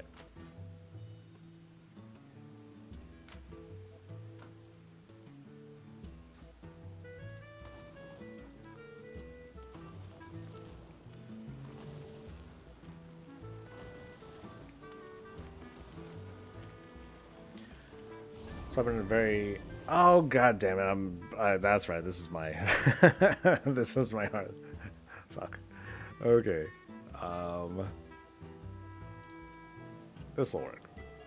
Surely this will work. Off to Dorn. Okay, so you've been at a loss with WoW. I'm struggling to stay interested. I'm not a mount collector, and I'm barely a transmog collector, and I don't have anyone to play with. I've been playing Ashes of Creation, but that's an alpha, and dumping all my time into testing a game seems meh. Sometimes, any tips on getting back involved with WoW? The thing that helped me once upon a time was to go outside the box. Do something different in WoW. I'd say one of the times I came closest to wanting to scale down or otherwise quit playing was during Cataclysm. That was because of work. I wasn't really able to raid with my team the way that I wanted to. It was very, very inconvenient and stressful and all that stuff. So I was considering, okay, what do I want to do with my time in WoW? And I went to BlizzCon that year, and I happened to get... Sorry, this is a story now. I happened to get a Spectral Tiger mount, and it was tradable. Like I just got it straight up, so I couldn't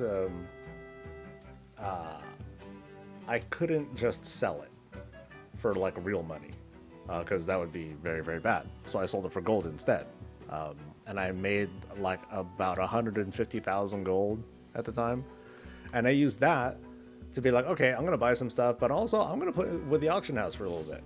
I'm gonna play with gold making, and it turned out that I was like pretty decent at it, and it was a lot of fun, and it became how I became very well off in WoW, and I became, a bit more involved with like the economic side of the game. So, not telling you to do the same thing, but to just try something different and see how you like it.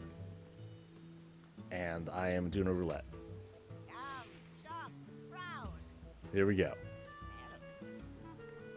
Oh, this is good.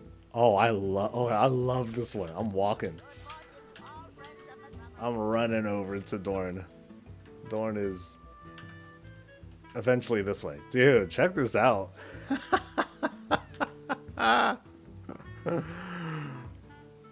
Like this dude dressed up for Mardi Gras. Yo, let's go. Hey, this is good. This is a good one. I like it. By the way, thank you, Violet, for subscribing. And I'm not sure if I thank Caldane. Thanks a lot to you too, man. Oh, this is beautiful. Beautiful. Beautifully chaotic is what I say. The double flap with the tabard and the cloak. Oh, that's just special. That's just special. Look like a RuneScape character with that. I wouldn't know, but I'll take it. Yeah, this is rough. In like the best way. But yeah, Lost Keeper, like I don't have like great tips, but except to just try something different. One of the you know, one of the biggest things that one can do, something that I'm afraid to do myself, is to like just try out a different class, different spec, role even, because your lens of how you view the game changes significantly when you start looking at it from like these other perspectives. Like I'm I'm blessed to like always enjoy how I look at WoW from the perspective of like this one tank that I use, and the rest doesn't bother me. But for some folks, it's like, whoa, okay, this is like a totally different experience. I just love DK so much, though. Right on. Too bad Death Knights don't have like the jazziness that Paladins do. Like, part of why I you know, I sometimes make a joke of myself and how I heal. I focus on healing as a tank because trying to do high DPS that. Okay, am I gonna DC again or crash again? Yeah. You know, that doesn't interest me. Doing high damage, I'm like, oh, let's try healing instead. But too bad Death Knights don't really have that. It's either, you know, depending on what kind of Death Knight you play, you either do damage or you tank. And you do, and as a tank, you either do as much damage as you can, or you have your self-sustain be as high as you can, and you sacrifice that and you play around with it. But that's it. You know, there's not a lot much else to it. That's kind of the basis for why I talk about having tanks have the tank role be what the support role should be. You know, add more support abilities to tanks, and they might feel a bit more fun. Because right now, outside of hold and threat, not dying, that's like the extent of what a tank does. So it'd be cool to give them a bit more of an active role in the group. It might be neat. Maybe. Okay, so I get keys. Yay. Can I just buy keys? Okay, I can buy keys. And I can buy like all the basic curios, or all the epic curios even. So I will. But can I get rid of all this other stuff first? Cool. It's all sorted, right? Okay, so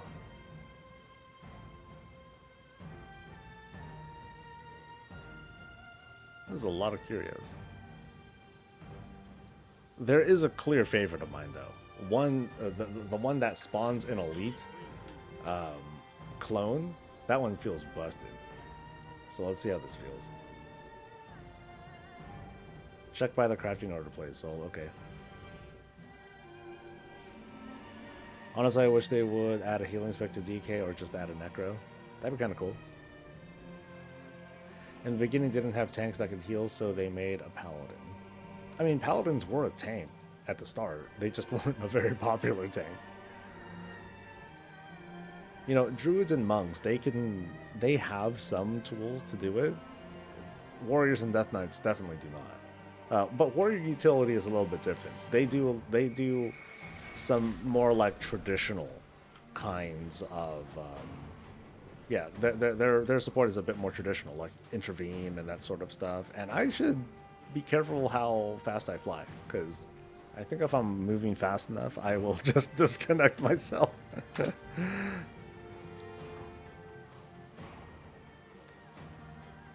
Prop allies are basically the only supportish tank. Yeah, and so that's why, you know, I love the flexibility of it. You want to not take damage? Cool, focus on that. You want to do high damage? Focus on that. You want to play support? Go ahead and do that. You know, that's why they're the best. Oh, hey, the Enchanted Cresting is here too. And the Consortium Knowledge Master.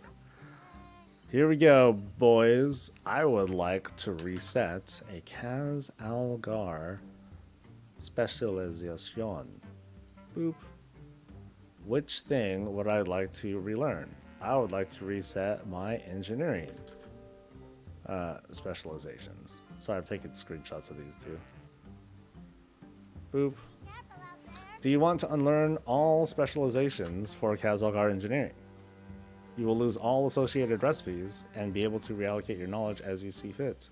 This can only be done once. Yes. I received a lot of knowledge.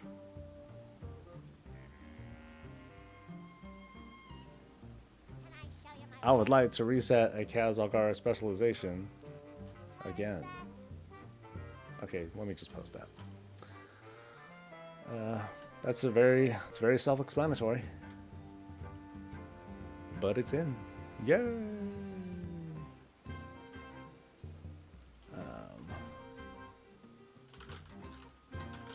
Quick guide to profession Respecs. 1, 2, 3, 4.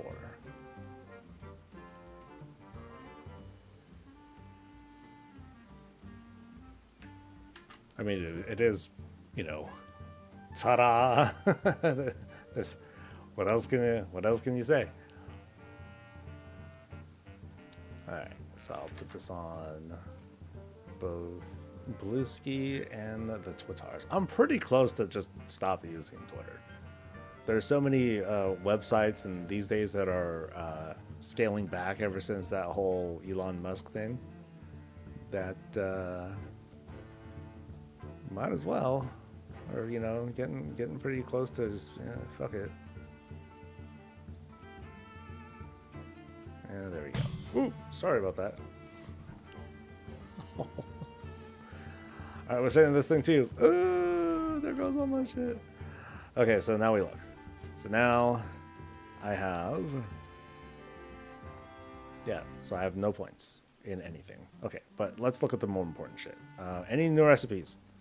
Come on, new recipes. I don't see shit. There is nothing new. That sucks. Yeah.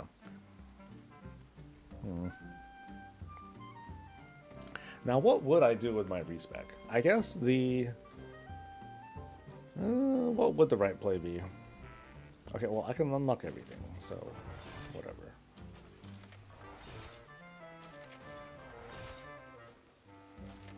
So, like, what would I do with this? Okay, Everburning Forge, that's fine. I'm not going to touch that shit.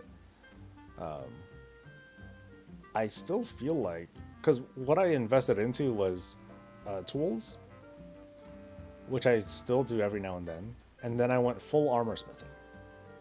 And I'm just about done. So what I could do... What I could consider doing is going full weaponsmithing and then selective armor smithing. Know what I mean? You know, just do like the common shit. That is probably the right play. So let's take a look and see how it'd turn out.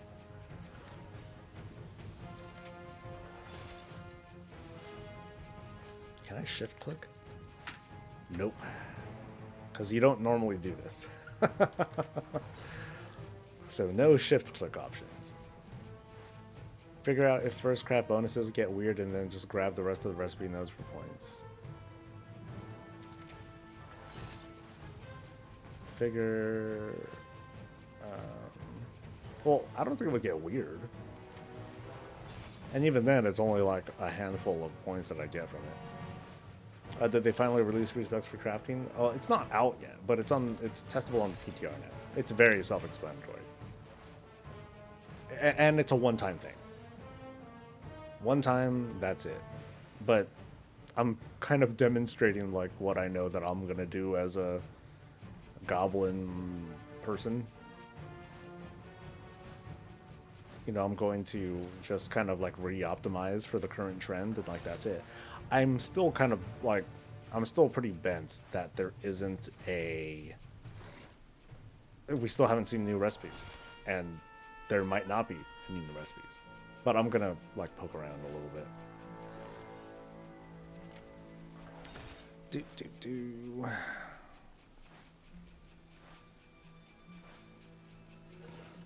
So I can max out 4 of the favorite things, which are boots,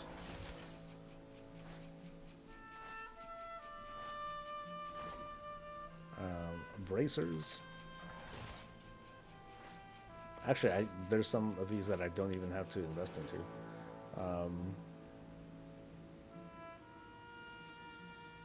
Not legs, not chest, not shields. Okay, maybe shields. Belt.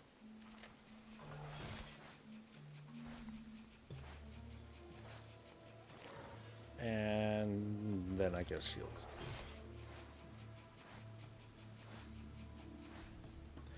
So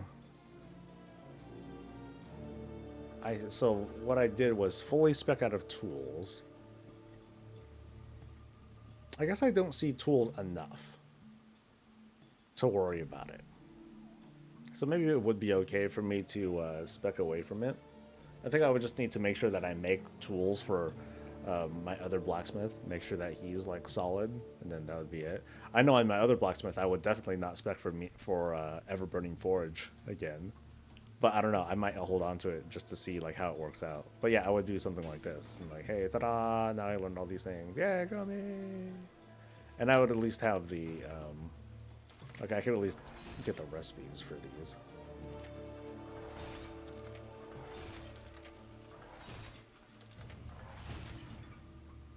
Yeah, so it would be something like this. So now I know all. Now I've mastered. Now I have full weapon mastery.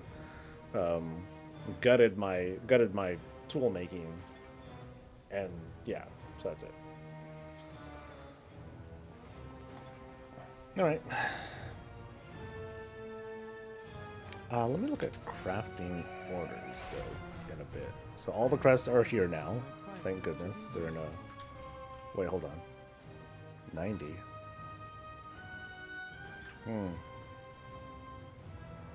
It's 90 again. Shit. Didn't notice that. Oh shit, is it 90 now? Or did they...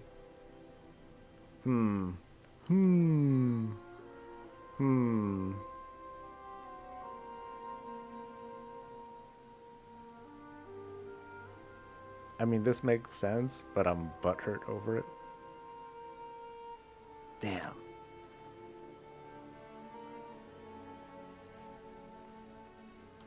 I wonder if this is leftover or if they intend for this. Because that's 30, 45, 60, 30, 45, 90. Nah, I don't know. Yeah, this might be what they want to do. I'm just gonna bug it anyway. Should this be 60 crests? Should this have a cost 60? It's believed the move from 90 to 60 would also apply to season 2. Hopefully that communicates it well enough. Okay, what else? Let's look at engineering really quick. Anything? There's the engine thing. That's it. Just the engine thing. No Blingtron. No Goblin Blingtron, of all things. Anything here? No. Anything there? No. Anything about requesting quality from public orders? No. Personals still there. Not public. I mean, hardly anyone's asking for that at this point. Or no, I haven't heard much chatter on that since then. Any changes to the crafting order UI? perhaps. Or, what about patron orders? Anything new on this front? One thing that says all. Okay. But yeah, nothing new there.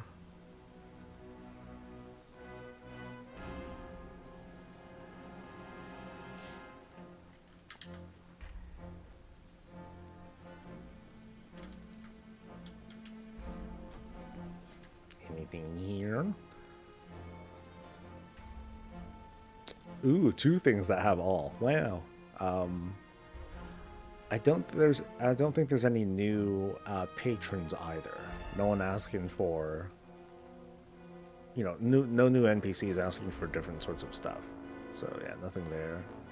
Yeah, it feels like professions have definitely not been touched. Big copium here, but I'm hoping that they're holding back so that way they can avoid letting, you know, the goblins like plan too far ahead. But I doubt it. I have a dreadful feeling that that's pretty much it. That's all they're adding, which would be a big disappointment for something like Undermine, because you'd figure certain things would be more featured, notably goblin tech stuff. Oh well. All right, let's see what else. I guess delve stuff now. Thanks, Mort, for pointing that out. I know I said I was going to take a look at it, but you reminded me, and I'll forget shit. Oh, I gotta stop flying so fast. Damn it. Okay.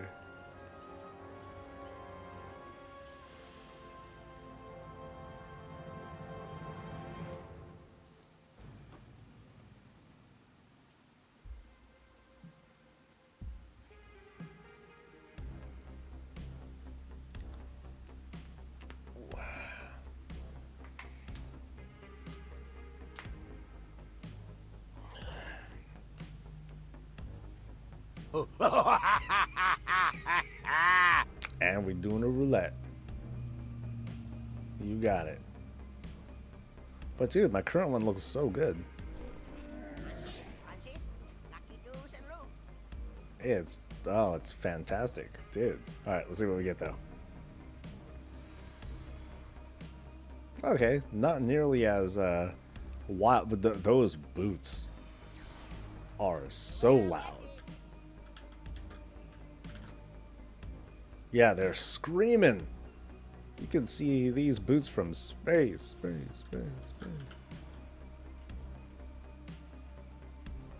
If only they like dazzled and like glowed too. Okay, so wasn't there something about brand levels?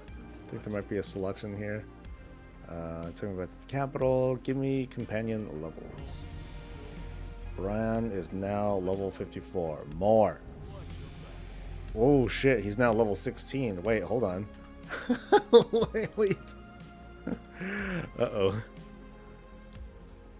Did I just totally screw that up? Oh shit. Can we... Okay, 54. Okay, so... As long as I don't... As long as I don't get greedy, then I'll be okay. And then, what are these? Any new Delve treasures? Okay, so the Delver's Cosmetic Surprise Bag contains a random Delve cosmetic for your warband. Cute. These are... I think these are not new, right? I think this is all like old stuff. Yeah, that's all old stuff. Cool. And then the Delve Yours. More schematics. Disguise.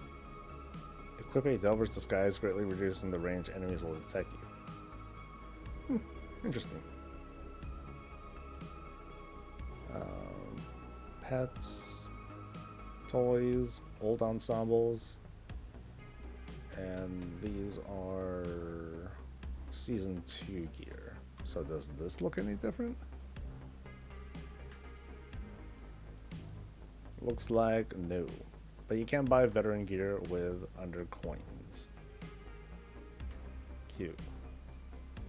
Otherwise, the look is the same. Okay.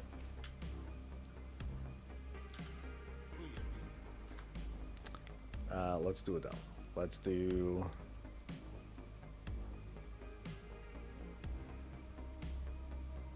Earthbrawl, yeah. Sure.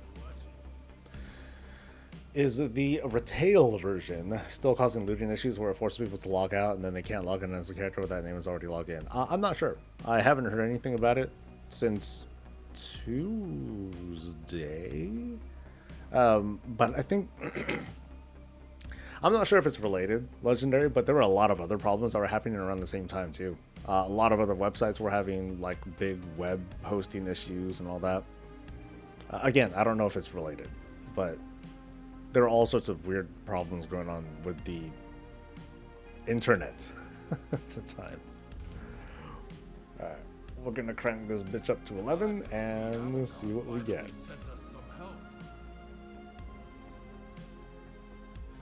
But also, let's try out some of these gears. So my favorite thing is the augment chip. Oh no.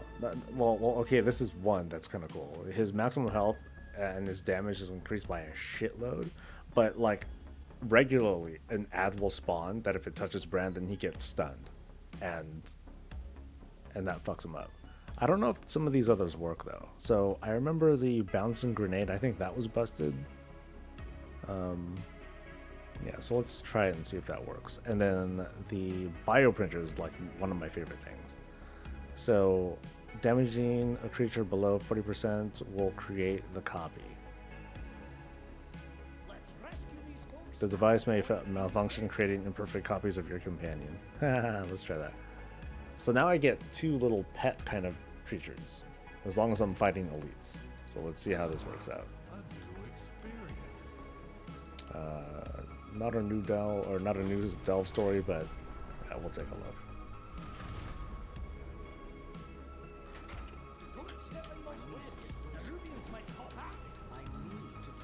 Looks different though.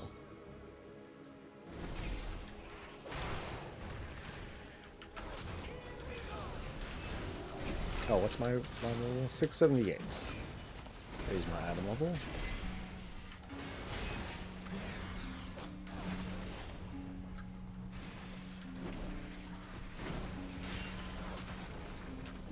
Oh, and then that, yeah, the circle that thing's popped up. Cool. Oh, so okay, so this changed a little bit. So instead of having the fixed webs, there's just like these expandy web things. Ow.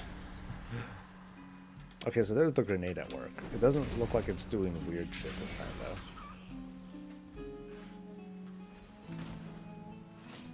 Not like what it was doing before. Before, like, okay, actually it is popping over. So now we're seeing the grenade, like, kind of jumping. And let's see how many grenades I can have jump around. Looks like there's 3 at the moment. Bad tank, no devo. Here, I'll use a boss aura. Smell that? It's treasure. I know it. We're close. So if does it still do the thing where it spawns a dude? Don't stand in them. Okay, eventually it spawns him. Oh, it looks like I have a bit more leeway, or there's a bit more of a there's a bit more time until it spawns the extra ad.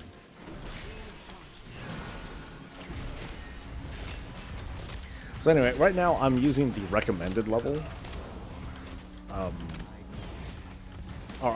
My item level is scaled to the recommended level for delves. Unfortunately, I can't gear down that hard.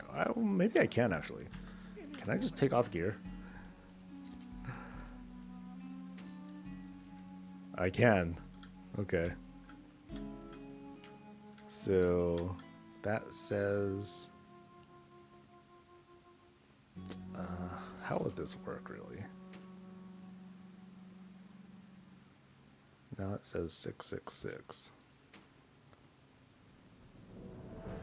I'm not quite sure how. I would have to map this out myself if I wanted to like subtract stats in an effort to do some more accurate testing.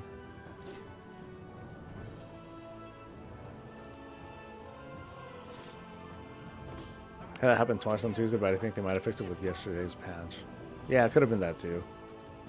I did notice that there was a patch before I started playing yesterday.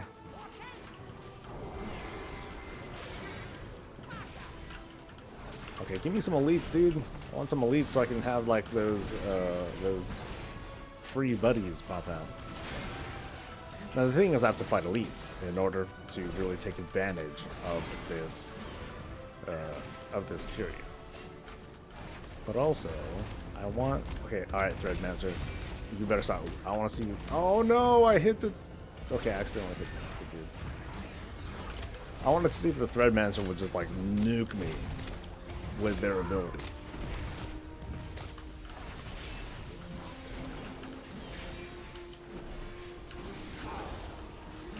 Let's see, what's my spec at? Charity. Okay. Like, let's see how hard. Ooh, wow! I took a tremendous amount of damage using Blessing of Sanctuary. Damn. Actually, I should. I think it wore off immediately. Because he has how much health? 40 million health. Yeah, that's a lot for a healer to do, man. Sheesh.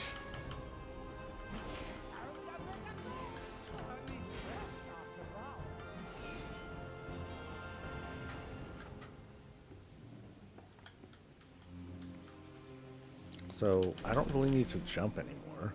That's not even a big deal. Oh, here we go. Here's a rare. Or an elite.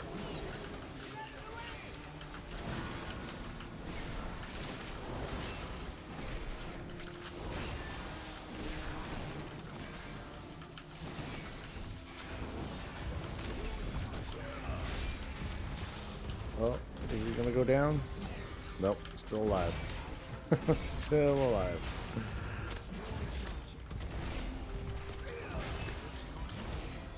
Alright, Thomas, I'll see you around then.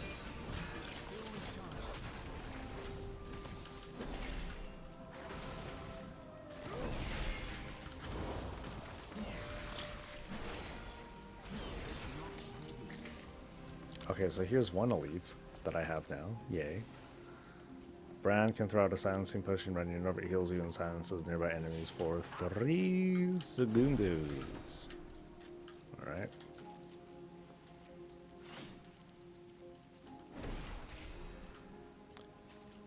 Alright, I need another elite though. I want more. Oh, the loader. Or underpins adoring fan. There we go. Let's see how tough this guy is. He's already taken a lot of damage though. He's getting chunked.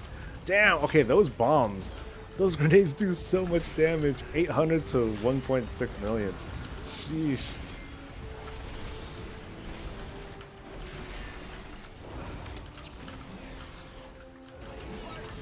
Ooh, fuck. Okay, yeah, do not use Blessing of Sacrifice on Brann. That's a mistake. Oh, that was a big freaking mistake.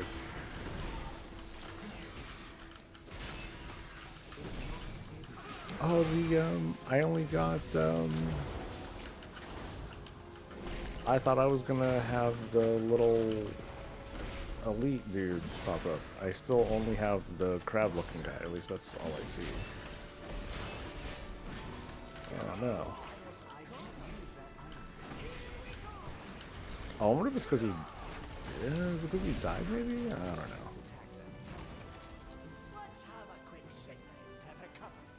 Yeah, because I only see, I don't see the other elite. Bummer. Okay, well, let's find another elite, I guess. Yoo-hoo!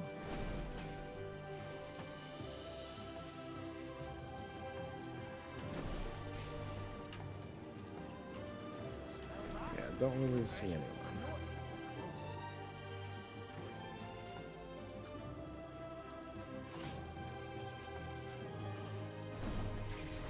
Okay, maybe this guy. Well-connected friend.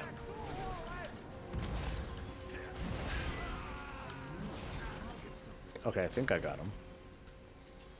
Okay, here we go. Yeah, so I got 2 bioprints. Nice. I have a feeling like that's just gonna be... It feels helpful.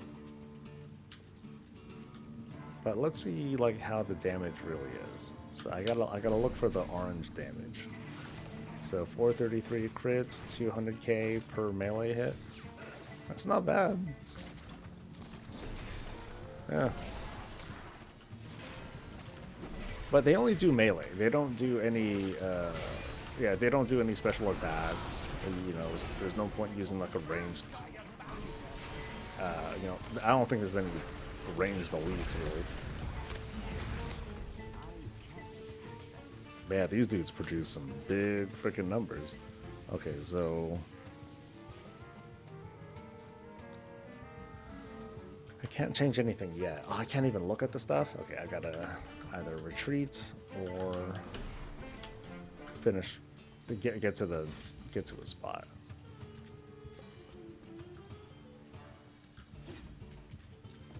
Yeah, let's try to hurry this up, get to a new spot. Oh, hello. An Aruban Lord. Oh, I wonder if I can make a big version of this guy still.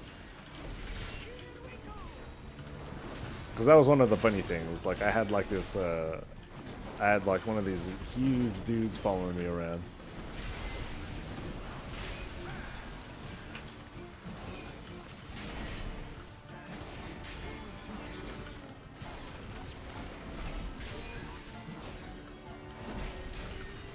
Alright, did I make one?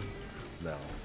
So it does, so when you make a new, when you have 2 prints, you're not going to make a new one unless the previous one die. Or if you die, and because as far as I recall, they do despawn if you happen to get killed. Like whatever prints you have, they just go away. And dude, look at all these grenades! Yeah, there's no way this is gonna go alive. Because as soon as I pull a mob, like all these grenades are just gonna like slam into like the target who's part of the grenade bouncing rotation. So let me find one dude. Let's see if he just gets like bombarded with all these grenades. Here we go. Alright, Captain. Oh, here we go. Boom, boom, boom, boom, boom, boom, boom. Oh yeah, okay, it's good damage, but these dudes have a lot of life too. Yeah.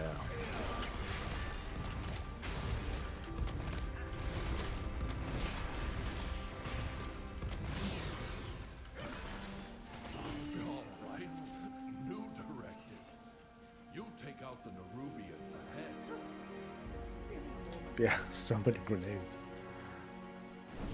Boop. And then these grenades start bouncing over to the mob. And then you just kind of watch. Just watch the grenades bounce, bounce, bounce, bounce, bounce. Although they're not bouncing to the mob, really. Like, they're bouncing between each other, and then they eventually go to the mob sometimes. I think what would help is if I did, like, a big pack. Then there's the higher likelihood of them bouncing all over the place. So if I pull a lot of mobs, then it's gonna go through the grenades like that much faster. So let's try that.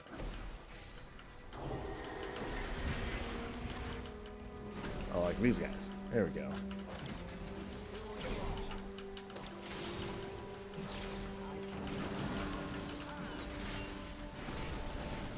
Yeah, so there goes the rotation. So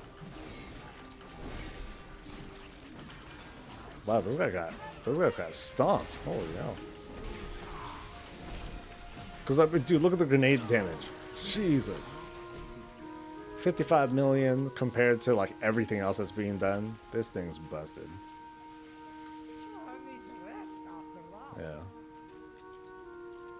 It'll be the best kind of mistake if this goes live. But, you know, doubt it.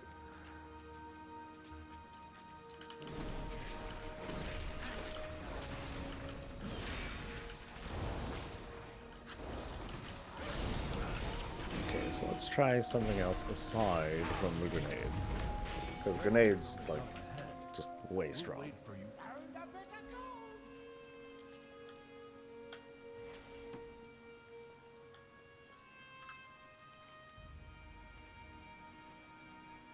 Alright, so we'll change both. So there's the foot bomb. Maybe we'll try that. Upon entering combat, activates a conversion matrix. A small percent of all party damage dealt is converted into primary stat. I don't like that. We'll see if this one works in a bit. More health. Pocket Factory. Spells and abilities have the chance to commission the Pocket Factory to build 3 turrets. Ooh, turrets. That's cool. And then this one is... Okay, well, what can we try instead? Each enemy has a 80% chance to feel the rocket gear, increasing speed and haste by 1% for 45 seconds. Stacks up to 30 times. Not great for this particular deal because there's only like small packs. It'd be way better if it was like a place with just lots of little ads. So there is a bit more strategy that we'll employ when going from delve to delve. It's like, okay, this story I'm familiar with. I know that I'll bring this particular curio because it's going to work better. And if it doesn't, then I'll just retreat and try something else. It's not like I can't change it. Every 30 seconds or 5 seconds after entering combat, scan the environment highlighting curiosities and making enemies below 95% health take 10% more damage for a little while. After 30 seconds of combat, party members and Brann deal more damage, and healing for 40 seconds can only occur once per combat. So definitely not like for the underpin. During combat, a pilot is designated over 8 seconds before dropping the pacifist rig.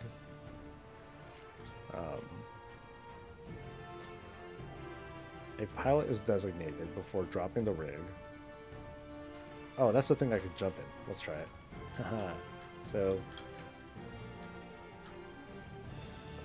where's Brann?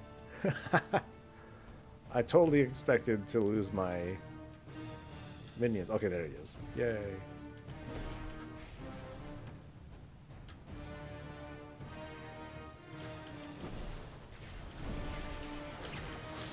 Alright, let's see if this mecha thing pops up.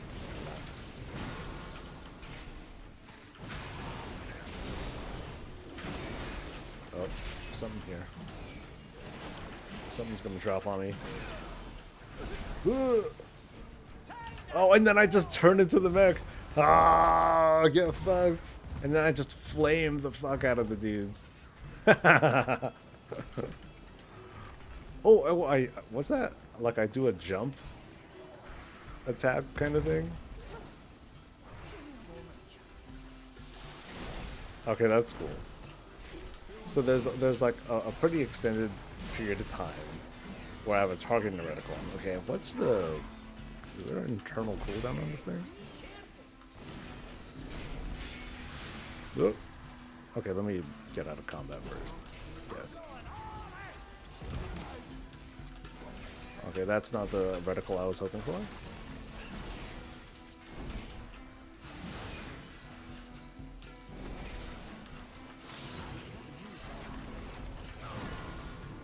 Oh, flame on, baby.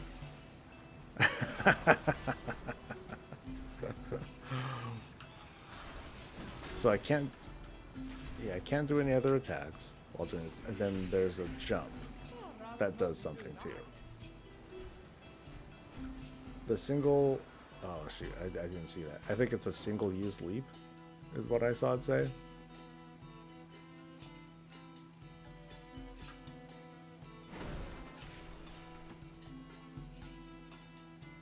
Very much wish they would let me get Bolvar's hammer as a transmog.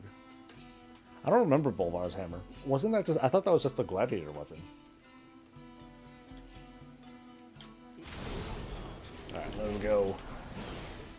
Just want to say thanks for all your videos. I'm sort of playing WoW now. I know your videos help keep me informed if I want to log in or not a lot. Cool. And that's the thing. Like, you know, if you don't feel so inclined, or if, you know, some people aren't interested in the upcoming patch, right? Like a lot of, I've seen a lot of feedback being like, you know what, goblins, not my thing, not gonna play it. That's cool. It kind of sucks. I feel like people are missing out on it just because of the theme. But hey, if you're not feeling it, you're not feeling it. What can we do, really? It's a big hammer with a screaming skull on it, the glow of red till shining. Oh, that Bolvar hand. I think is what you're talking about. Okay. That would be a cool weapon. Whoop.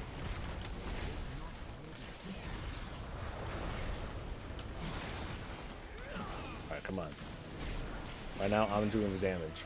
Okay, Brann's doing just about as much damage. But give me the thing. Give me the good shit, dude.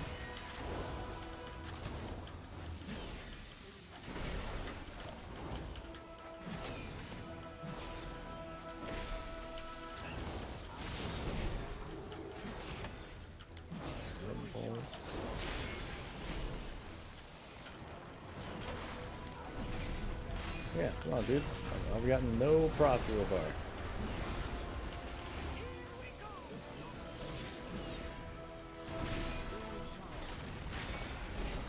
It didn't sound like there were conditions for it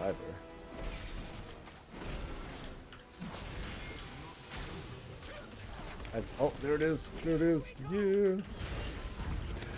And then we'll see if Details gives us a good measurement of like how much damage it does. So, jump. So, okay, single charge seismic piston was triggered and is not the same. Okay, so you can do one, you can jump once. Cute. And now I'm just like, just going nuts. Too bad he doesn't like shield slam him or anything. Boom. Okay, let's see how that worked out.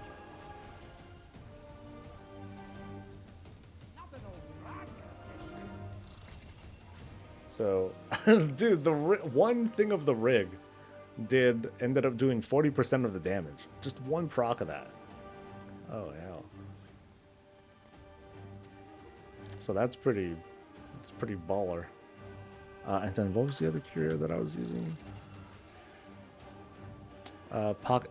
You know, I didn't see the Pocket Factory at all. Oh, it doesn't seem to be working. Or at least I'm not seeing it here. Oh no, lightning turret. Is that it really? Build 3 turrets to assist for 20 seconds. Okay, so it showed up, but I don't think that was it because it hit 4 times, and that doesn't sound right. Was it here maybe?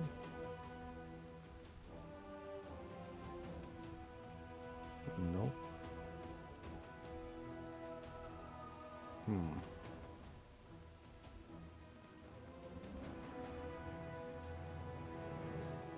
Oh well.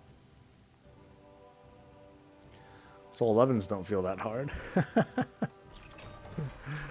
least not, like, you know, not with all this good shit. And what do you get? Pathfinder, Stonecarver, an Echo, Buck 47 Undercoin, more stuff.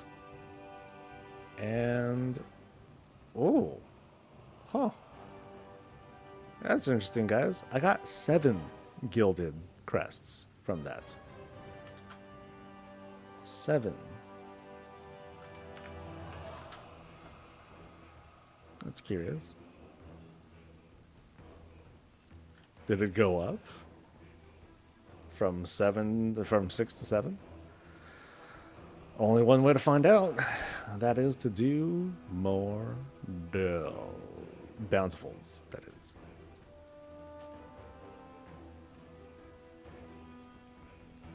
Well, if it's gone up, no complaints here. So now we're going to Creve Gold. Is it catch-up maybe? I don't know. 1 doesn't feel like a good catch-up though. 1 feels pretty pathetic. And at any rate, this character is okay, I don't know how up to date he is. But what I was looking for was something that is a bit easier to see with tooltips, as in, hey, you can get more chests instead of, like, that's kind of what I prefer. You know, go ahead and make me do more work, but just don't cap me.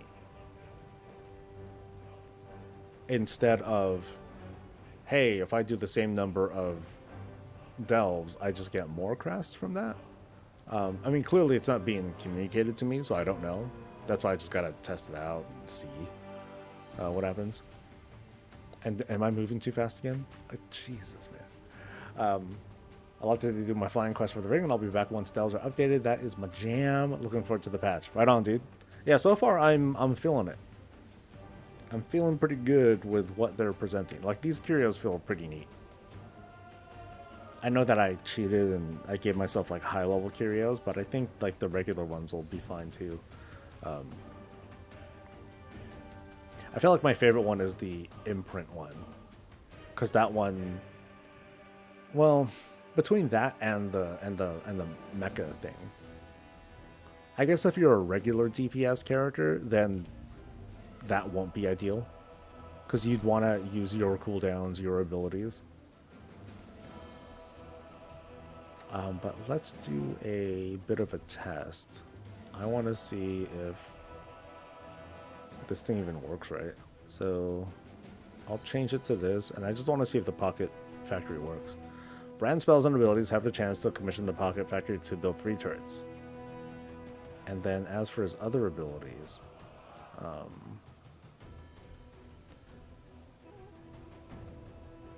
Lightning Link. I think that might have been the turret. And if so, that's sucky. Kind of bummed my sister and brother-in-law quit back in Legion. I think 3-man Zealous would have been a lot of fun for us. Sell the idea. You know, if you guys played together, cool. I mean, some of the people who quit during Legion, I can see why. Like, people got burned out. Bundles of candles acquired and used. Candle? Are you a candle?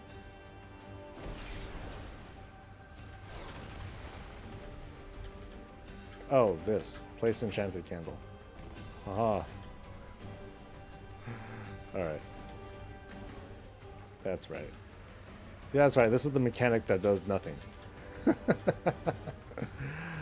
This is the kind of basic mechanic where you just like lay stuff down and like that's it. Okay. Cobalt, Flacker. Alright, Brann, do some work. Show me the turrets. Shield generator. No, that's not it. Lightning turret. So I guess that's it. Lightning turret. Lightning turret ain't doing a damn thing.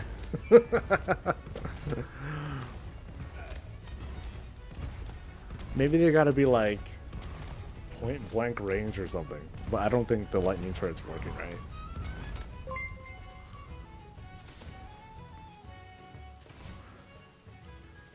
Boom, boom, boom. Oh, you're not done yet, dude. You get up.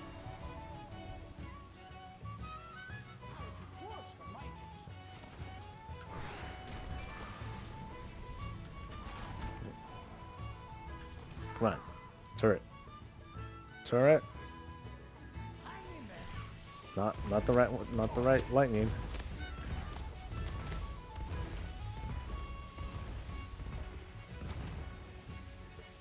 No? Oh, there it is. Oh, it came out right when he died. Sheesh. Oh, I think they seem to be very small. They seem to have like this very, it looked like they pulsed. But I don't think that's very effective at all. That seems pretty poop.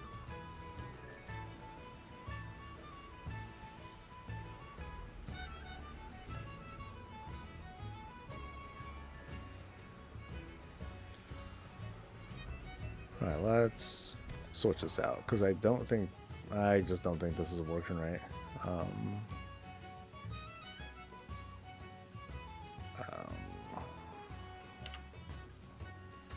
Either the turret is not working at all, or only works at extremely close range, which doesn't seem to be effective. Alright, something else. The health one I tried. Let's try the Mechasaur one. The thing is, though, he needs to spawn the egg, which I don't think Brann does very often when he's in tank spec. But I'll try it. I'll play until we run into the Eggy. So what am I doing? I'm killing kobolds.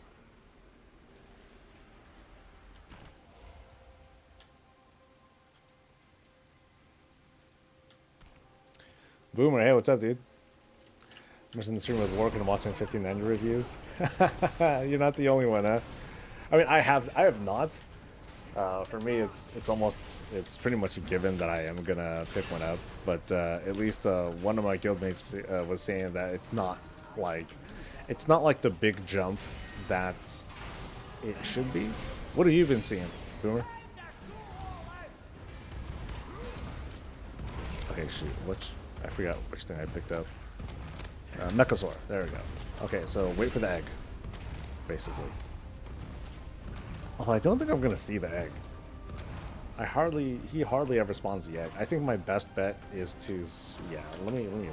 I'm gonna switch over to DPS Brann. For video creation, it probably matters more. Yeah, I'm going from a 3080 non-TI, so it's a 3080 to a 5090. Yeah.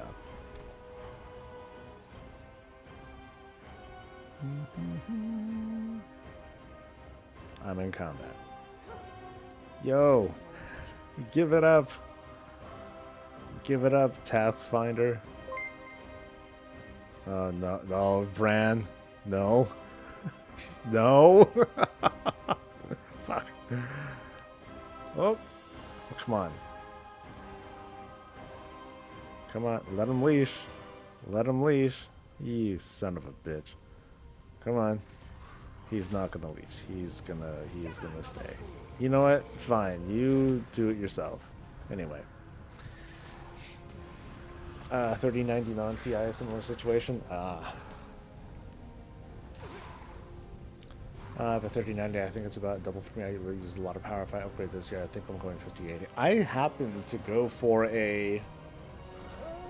I went for 1,000 watt, and I think that should be enough, right? That better be enough, because it's just that and a lot of hard drives. I've only been able to complete one 11 delve on my 100 until one shot was so easy. Those two are just annoying to fight. Like, you need to just blow them the heck out before they get their like good abilities off. Otherwise, you're just boned. Oh. Can I die now? Come on, Taskfinder. Here we go. This will do it. Ooh! Oh man, that messes you up. Still no update on the wormhole? Oh, that's disappointing. That is disappointing. I'm with you there, dude. Okay, so we're switching to Deep's Brann. That's not it. There we go. Alright, come on, dude. Let's redeem ourselves. Show me your cool egg.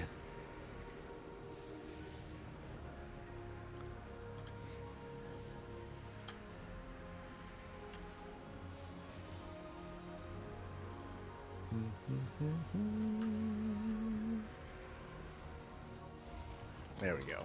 All right.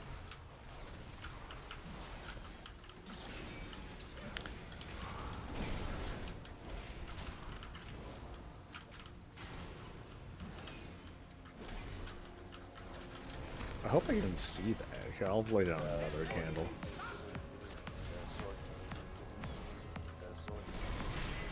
Lost Keeper, hey, thank you, dude. I appreciate it.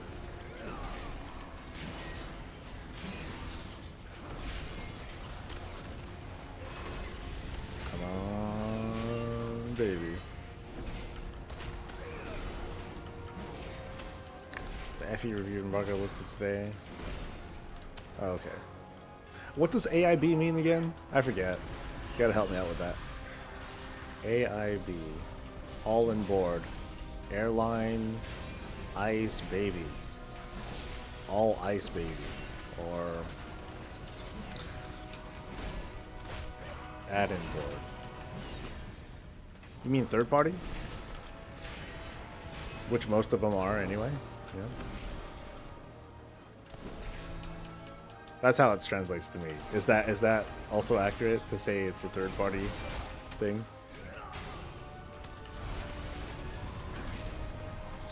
Ooh. Come on, egg. No egg. I totally forgot about the execute though. The execute's awesome. Grab one of those enchanted candles to stay safe from these shadows.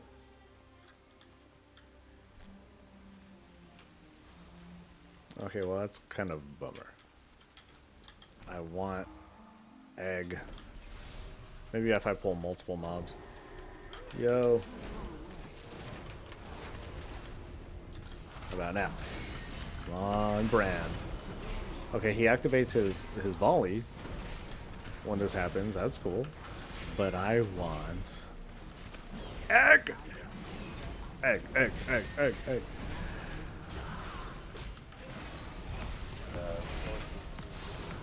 Flame Strike, hey, thank you. Thank you very, very much for subscribing. Appreciate it.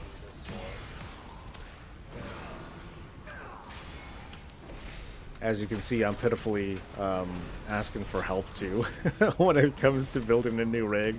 And also, whatever I get from this, from people who feel like donating, totally optional, of course. It's going to go towards a new stage. I want to set up like some cool... I want to set up like a clean background, because right now the place that I'm moving to, the room needs a lot of work. Even if I don't do anything, I just need to clean it up and repaint at the very least. But I also want to restage, do something a little bit better on the lighting. So there's going to be a lot to learn. Anyway, no egg, huh? I don't think I'll be able to test this if I can't at least try out the egg. Oh, there it is. Ooh, no, no, no. Come on. Oh god, it's invincible. How do I kill it? Wow. Nothing. Ah, still busted. Ugh.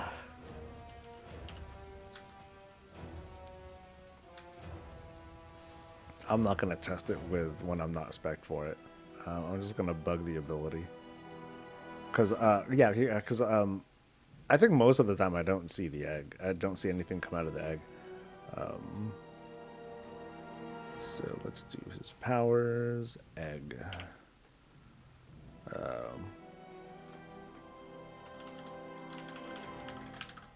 Let's see.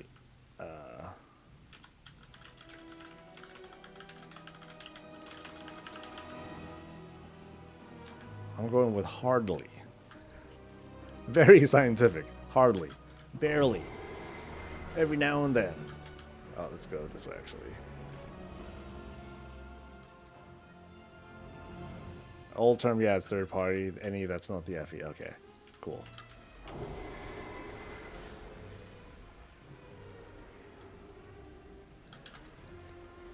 Guess that's an old man term.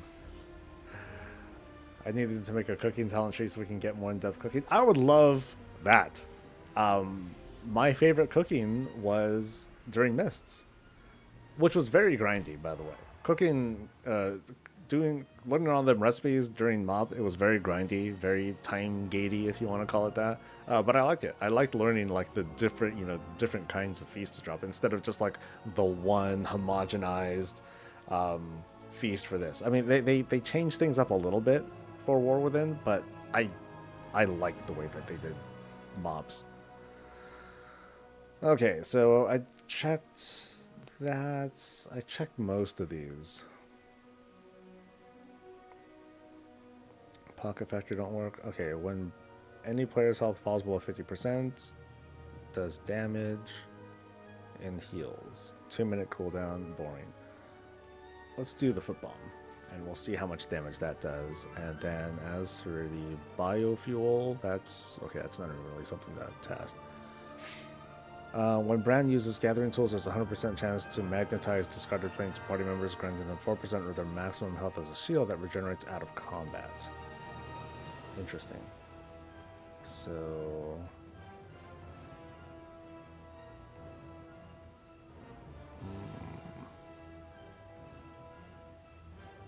So he has to use gathering tools for it. Alright, well, let's see what that is. When am I moving? Maybe in March. Yeah, maybe in March. So I got some time. But I want to plan. I gotta plan things out too. It's a complicated situation. I won't get too into it. But there's like there's this process like. But what I need to do is just kind of plan the things that I want to have staged, so that way when I do move, the switch from here to there in terms of streams is going to be like fairly fast. I don't want it to be like that bad. Oh, he's still DPS Brann. That's okay. That should be fine. It'll help get me through this faster. Actually, this will give me a good idea of just how it feels, just doing this normally instead of using a tank Brann. Like maybe I'll be fine not doing a tank Brann, and I could just do DPS just fine.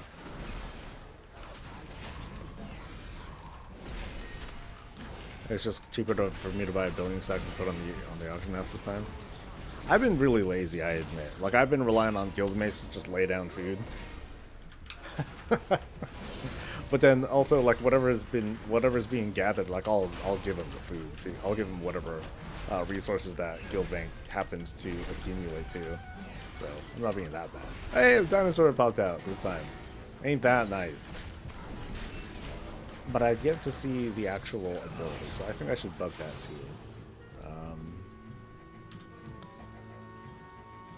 So let me bug. Oh, I can't highlight it. That's lame.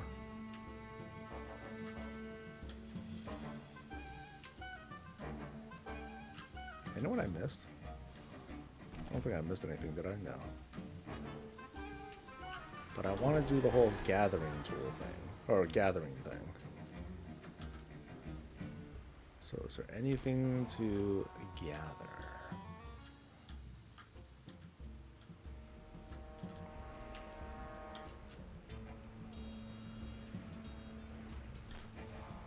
Like yoo-hoo.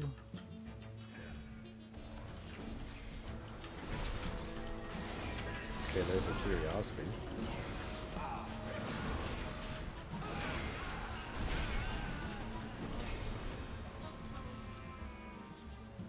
Boom. Okay. Okay, that was gold, but not gathering stuff. Gathering stuff is what matters here.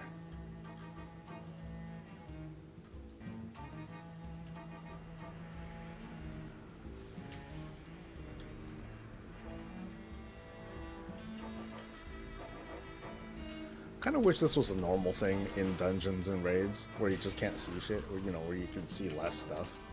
I know that's very obnoxious. That can be very dangerous.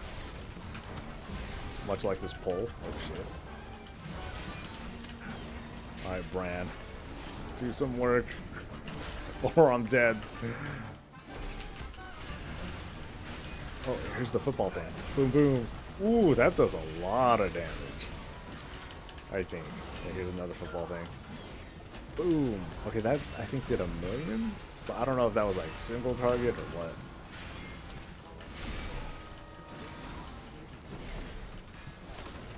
Yeah, we'll see how it looks after this.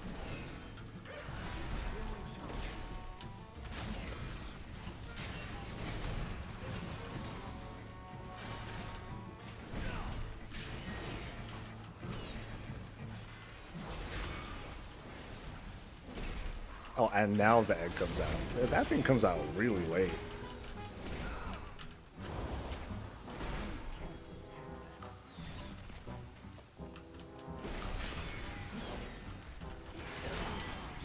Come on, dinosaur. Oh, and nothing comes out.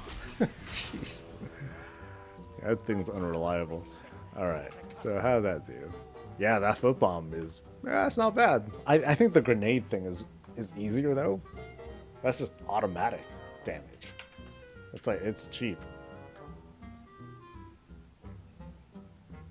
Any resources around here?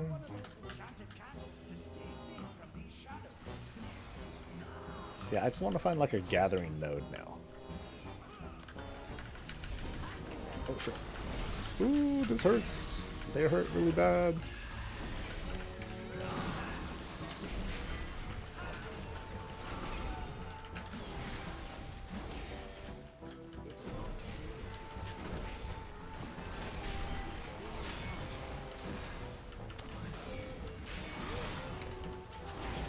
Yeah, I wonder how hard this will be at.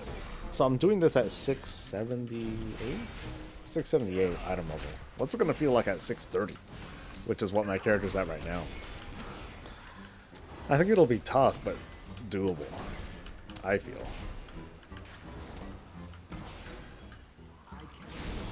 I'm still very confident that I'll be able to do 11s like week 1 of the season.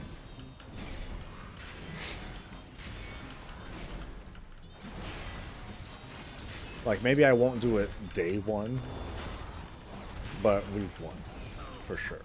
Like, we'll do some of the raid, start getting some new champion gear and all that. Hell, shoot, some of the gear that I get from, like, the weekly quest and stuff, that might do it, too.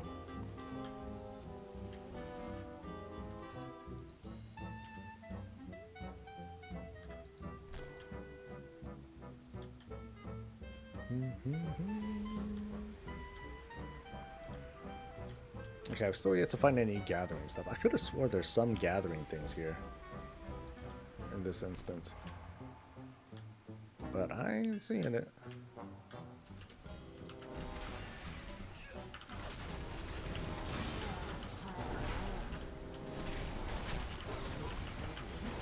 Oh, give me some footballs to kick, dude.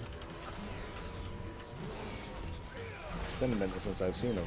Yeah, so like the proc rate on the footballs is not nearly as high as it is with the grenades. I think the grenades are just busted. They're not gonna let that many grenades fly around.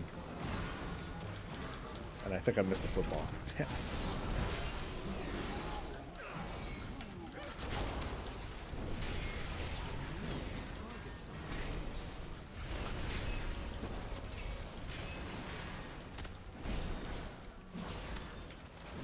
Holding my own pretty well, though. And then there's the egg coming out at the end of the fight again. Yeah.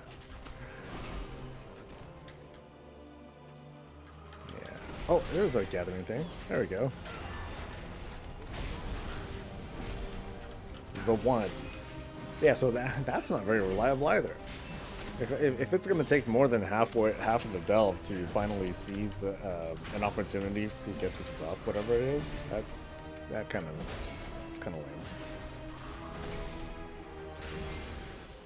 Some delves are stories are easier too, like the one in Deeps that lets you stun mobs and they blow other mobs up. It's so easy. Actually, if you're talking about things like fungal folly, that's changed. Oh, you know, I should check that in this build too. First. Hey, gather stuff. Yay, got a thing. Okay, so it's just called discarded plane absorbs 1,000,000 damage. So what happens when I get hit? Hit me. Hit me. Okay, so it just shows the magnet thing, and then it should eventually like refresh.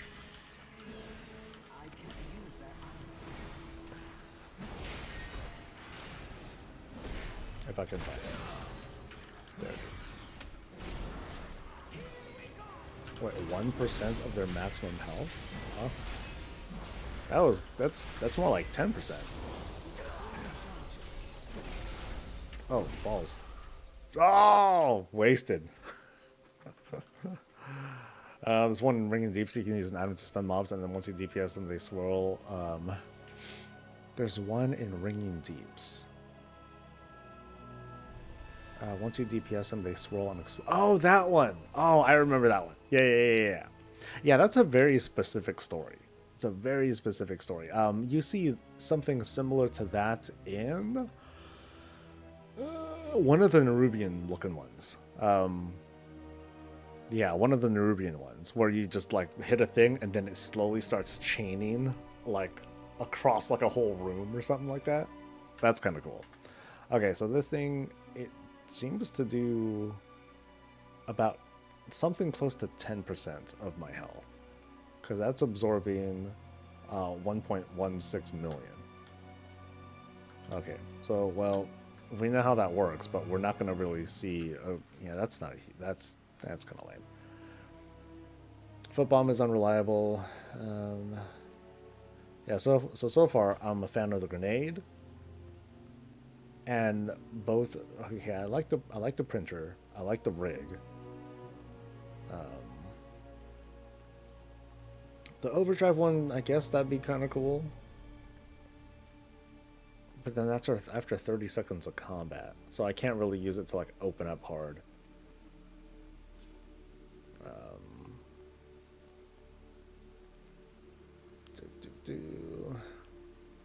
That's a 10% kind of buff. Mislaid Curiosities now have 50% chance to contain cola, and once per delve, Brann now summons a Kaja 6-pack when creating campfires. I feel like the printer is the best one. Because the printer is just like, well, the rig and the printer, best ones. Printer for DPS, the rig for tanks and healers. Yeah. But that's my take. So let's go back to the... let's go back to the rig. The rig is just fun.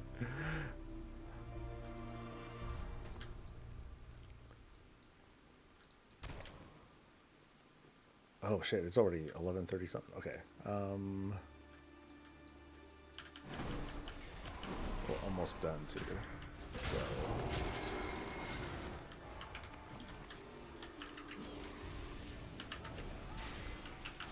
show me the rig, baby.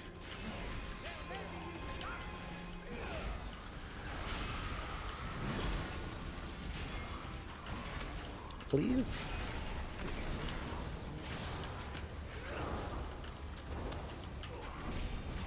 Yeah, the printer is dependent on defeating elites. So there's that. So if you die a lot, it's not going to be that reliable. But I think, like, pound for pound, the bioprinter is probably, like, the most sustained damage. Because it's, like, on all the time. Once you have 2 dudes spawned, it's like, okay, cool. You got basically 400 to 800,000 damage every second and a half, you know, for, like, melee attacks.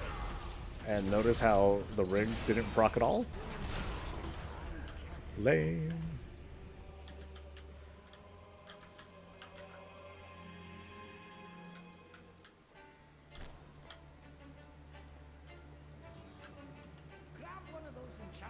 This one.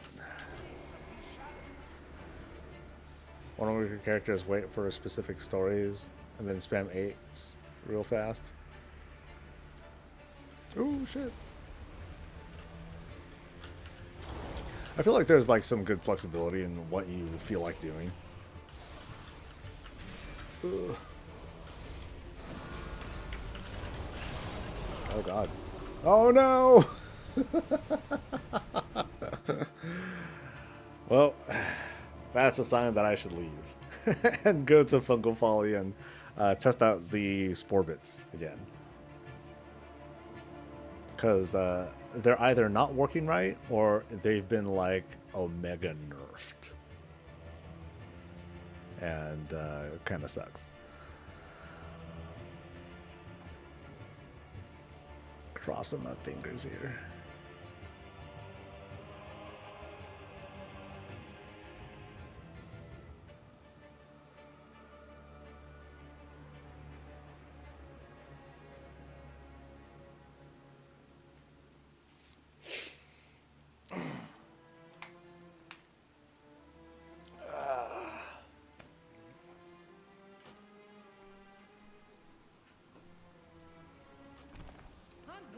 Yes, very tragic, and goodbye. Wait. And goodbye. I can't even leave the delve. No, purgatory. Okay, let's teleport out then. Hopefully that'll work.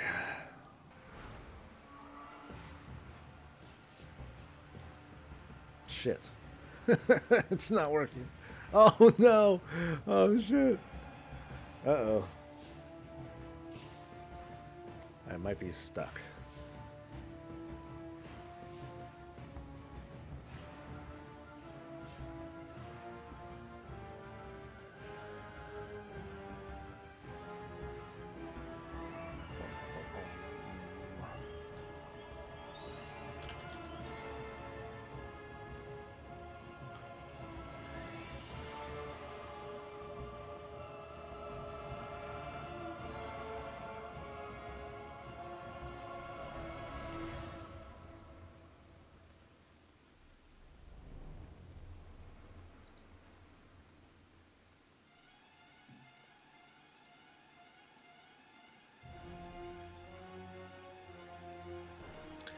Alright, please get out. Darn. Fuck.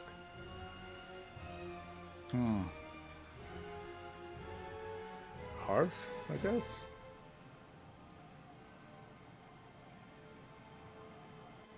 Oh, I can't even... Okay, can I even Hearth on time?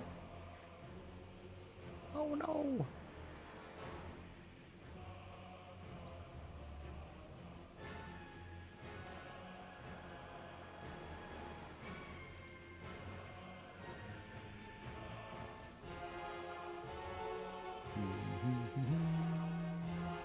Oops.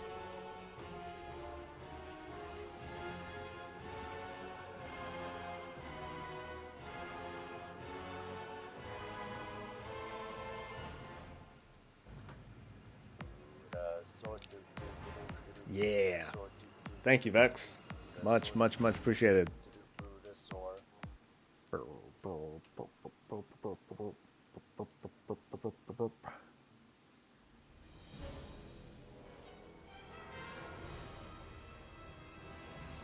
Alright. Oh, the hearth didn't work. Garrison. Come on, Garrison. Ah! Alright, I think this is I've reached Delve Purgatory. There's no escape from this hell.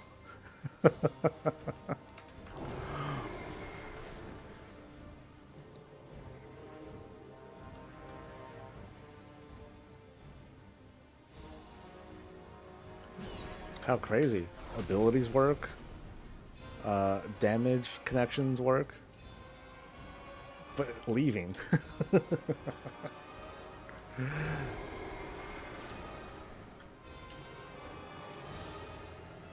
You stay here and you have fun forever.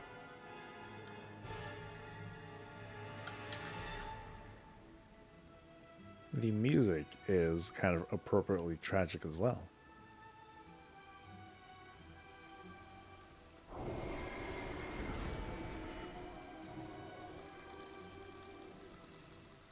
Alright, here's my last hope of escape. The door.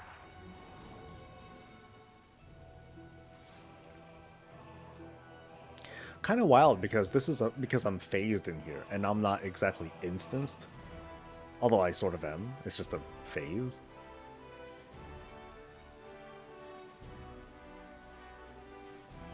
Yes.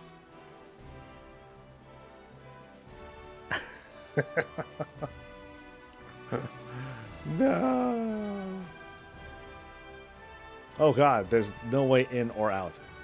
It's just I'm just in hell. Okay, now this is purgatory. Oh no. Okay, let's try any of these other Hearthstones, teleports, anything. Let me out. Oh, I'm just DC'd now, too. Let's see if any of these work. Let's go to Area 52. Let's try Pandaria. Let's try Argus. See what happens. Nope. Nope. Nope.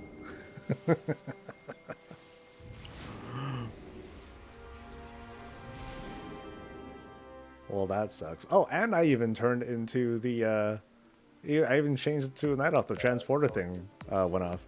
That's crazy. Half I'm stuffing. There is no escape. I mean, technically, I'm like I'm like in the in-between. I'm not in the delve, I'm not in the outdoor world. So let's see what happens if I log out. Can I escape from that? No, of course not. Of course I can't escape from that either. Alright. So since I'm actually exiting on my own power this time instead of it crashing, let's see if it behaves any differently.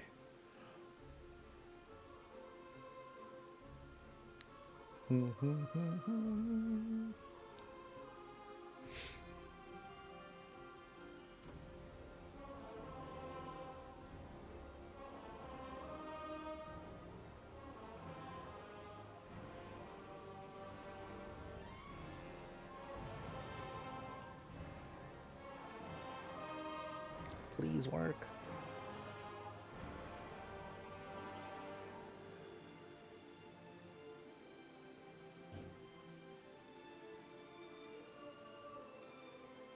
Oh, it's doing that thing now. Fuck. Okay, I guess I'll have to try it with another character. But I think Brann's broken on those anyway. Oh well, I'll still at least be able to check it out.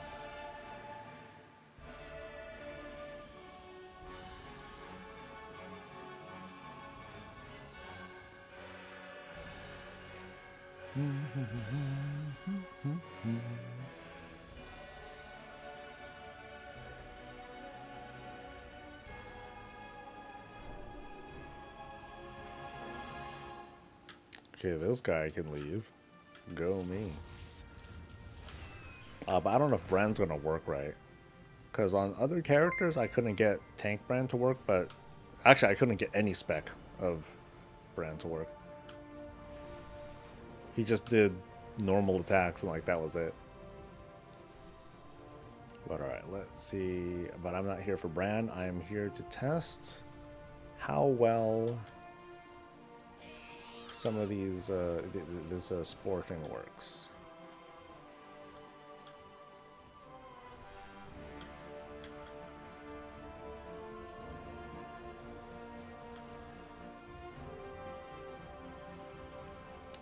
Let's do an 8.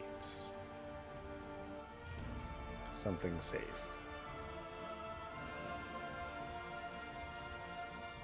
Alright, Brann, how you looking? What spec are you now? You are... Okay, hey, it works now. Cool, okay. Well, no need to set the rest up. Let's just go.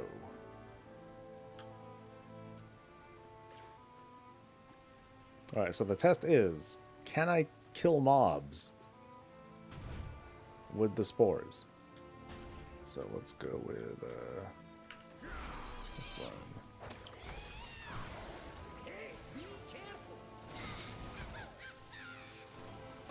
It works! Yes! I can still bomb dudes. Fuck yeah!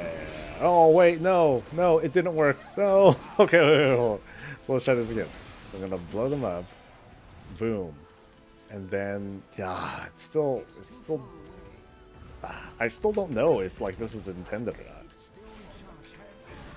Is it intended to just knock them back? Or what?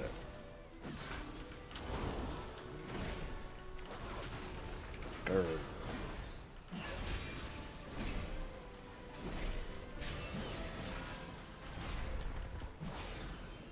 So, okay, let's see if this one kills him. And boop. Nope, doesn't kill him. Let's see if I can kill him in midair. Or if Brann might kill him. Shit, Brann might kill him. I don't know if I don't know if that worked. Shit.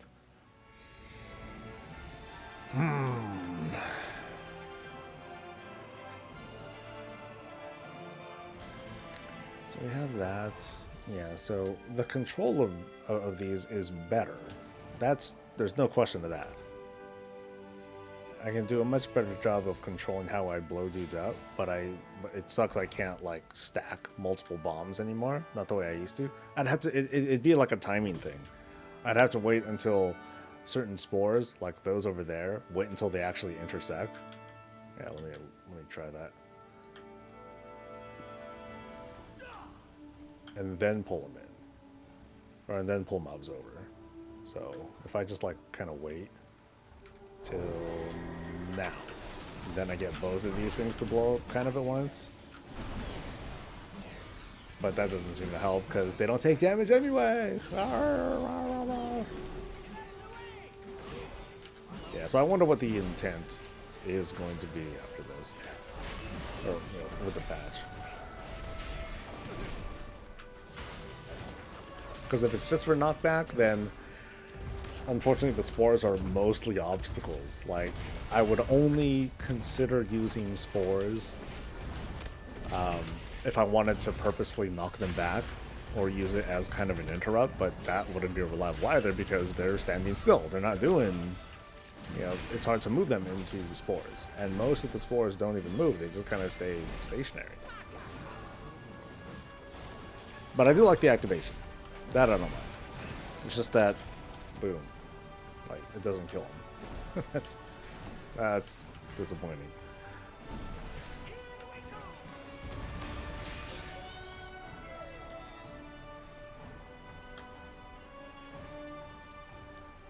So like here, I would need to mostly rely on finding and spawning elites. So like the spear thrower, that would be one.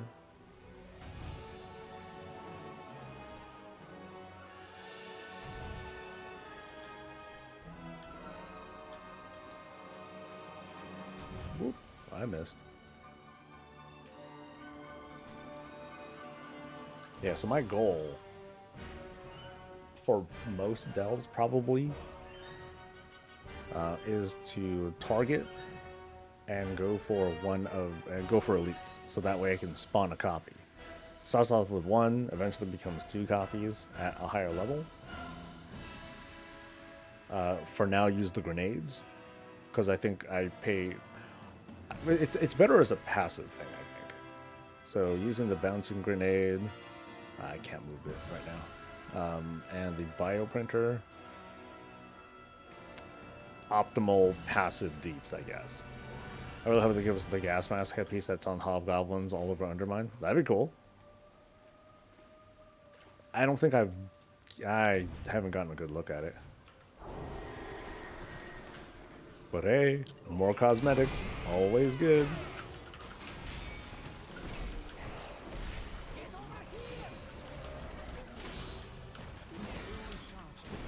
Okay, so he's using. Okay, I'm using tank right at the moment. Let's see if I get grenades to like start popping.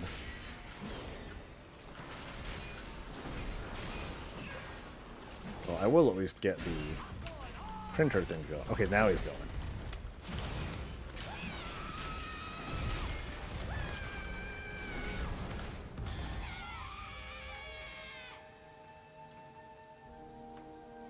So I guess the thing is, like, once he starts throwing grenades, he like constantly throws grenades. So he has a chance during combat to toss a grenade. A chance during combat. Doesn't seem to happen just during combat, though. It seems to happen whenever he feels like it.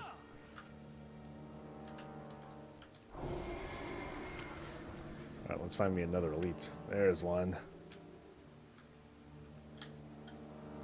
Dispersal. Oh, I gotta do dispersal. Oh, yeah, I'm not really doing anything. Oh, let's just go for the other... this other guy.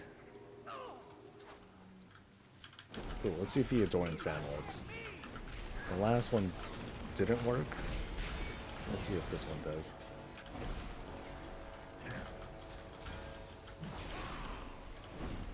Oh no, I pulled them all. I pulled them both. Ah.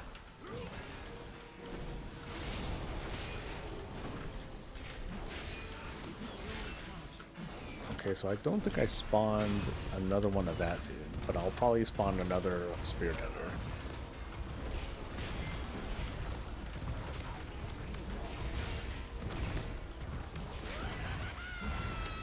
Do I have another bioprint?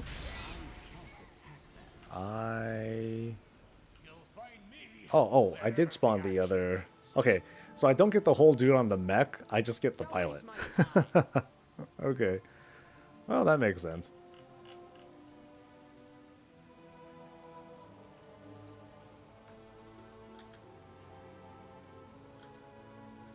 So now with me and my 3 buddies, because I have Brann, I've got 2 bioprints.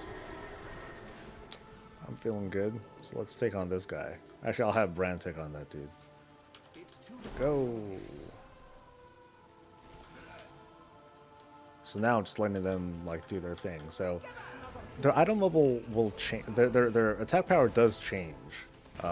So you're only seeing like 146k per melee swing, or double the damage per crit. And I don't have details on. Bummer. But yeah, Brann's still doing the majority of the damage. It's just nice to have as like a passive, as a mostly passive kind of damage. Has it already been tested? Yeah.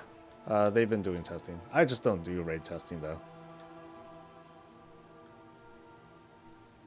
But I think over just this past weekend, they were doing the normal version of the raid.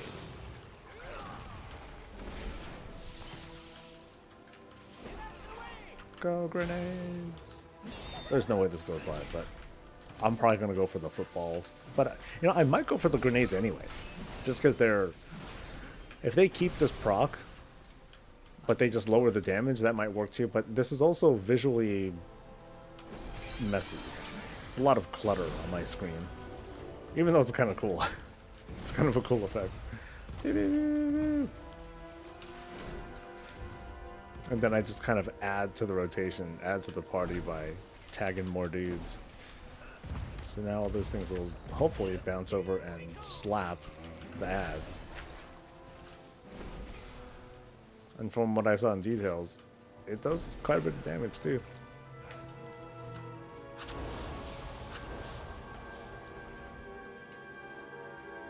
Okay, is there like a big path? Oh, they don't really do big packs in this dungeon. Not till the end, I think.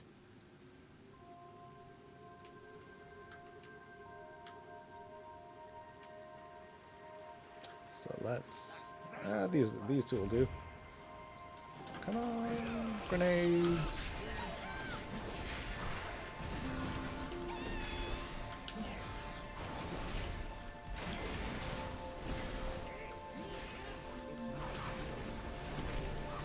That feels like a lot. They get chunked. And so here I am. I'm doing a tier 8 delve. My item level is 639. Not too far off.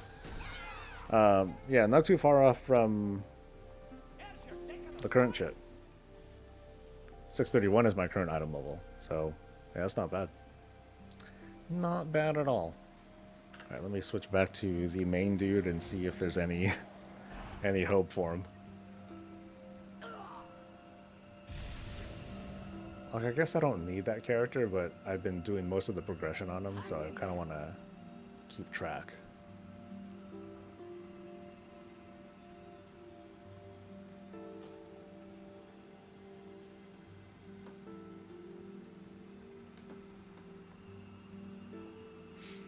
Okay.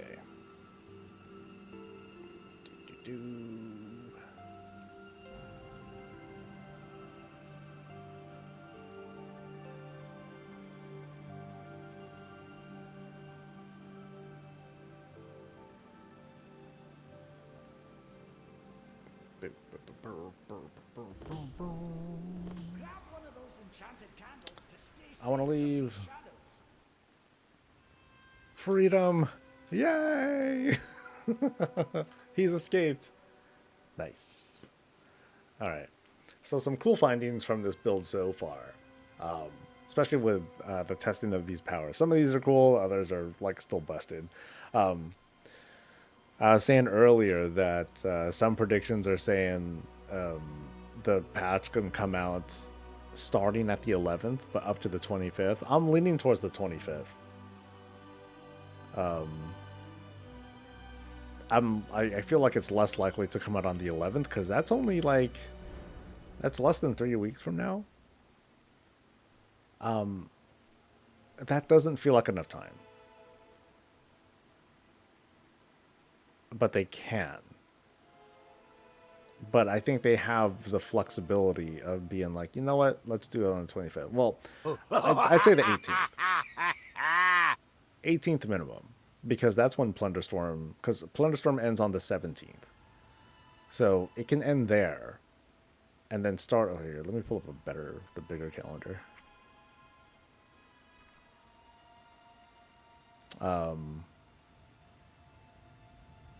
Yeah. So that drops so it ends at the same time as Plunderstorm, I guess. And if the patch were to come out on this day, that works. Too, I suppose. Anyway, one more roulette. I have just the thing, Wanderer. Let's see what we get. We get. Ooh, woof.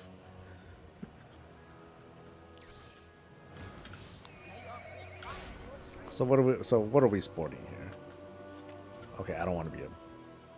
Oh god, oh god. My head looks huge like this.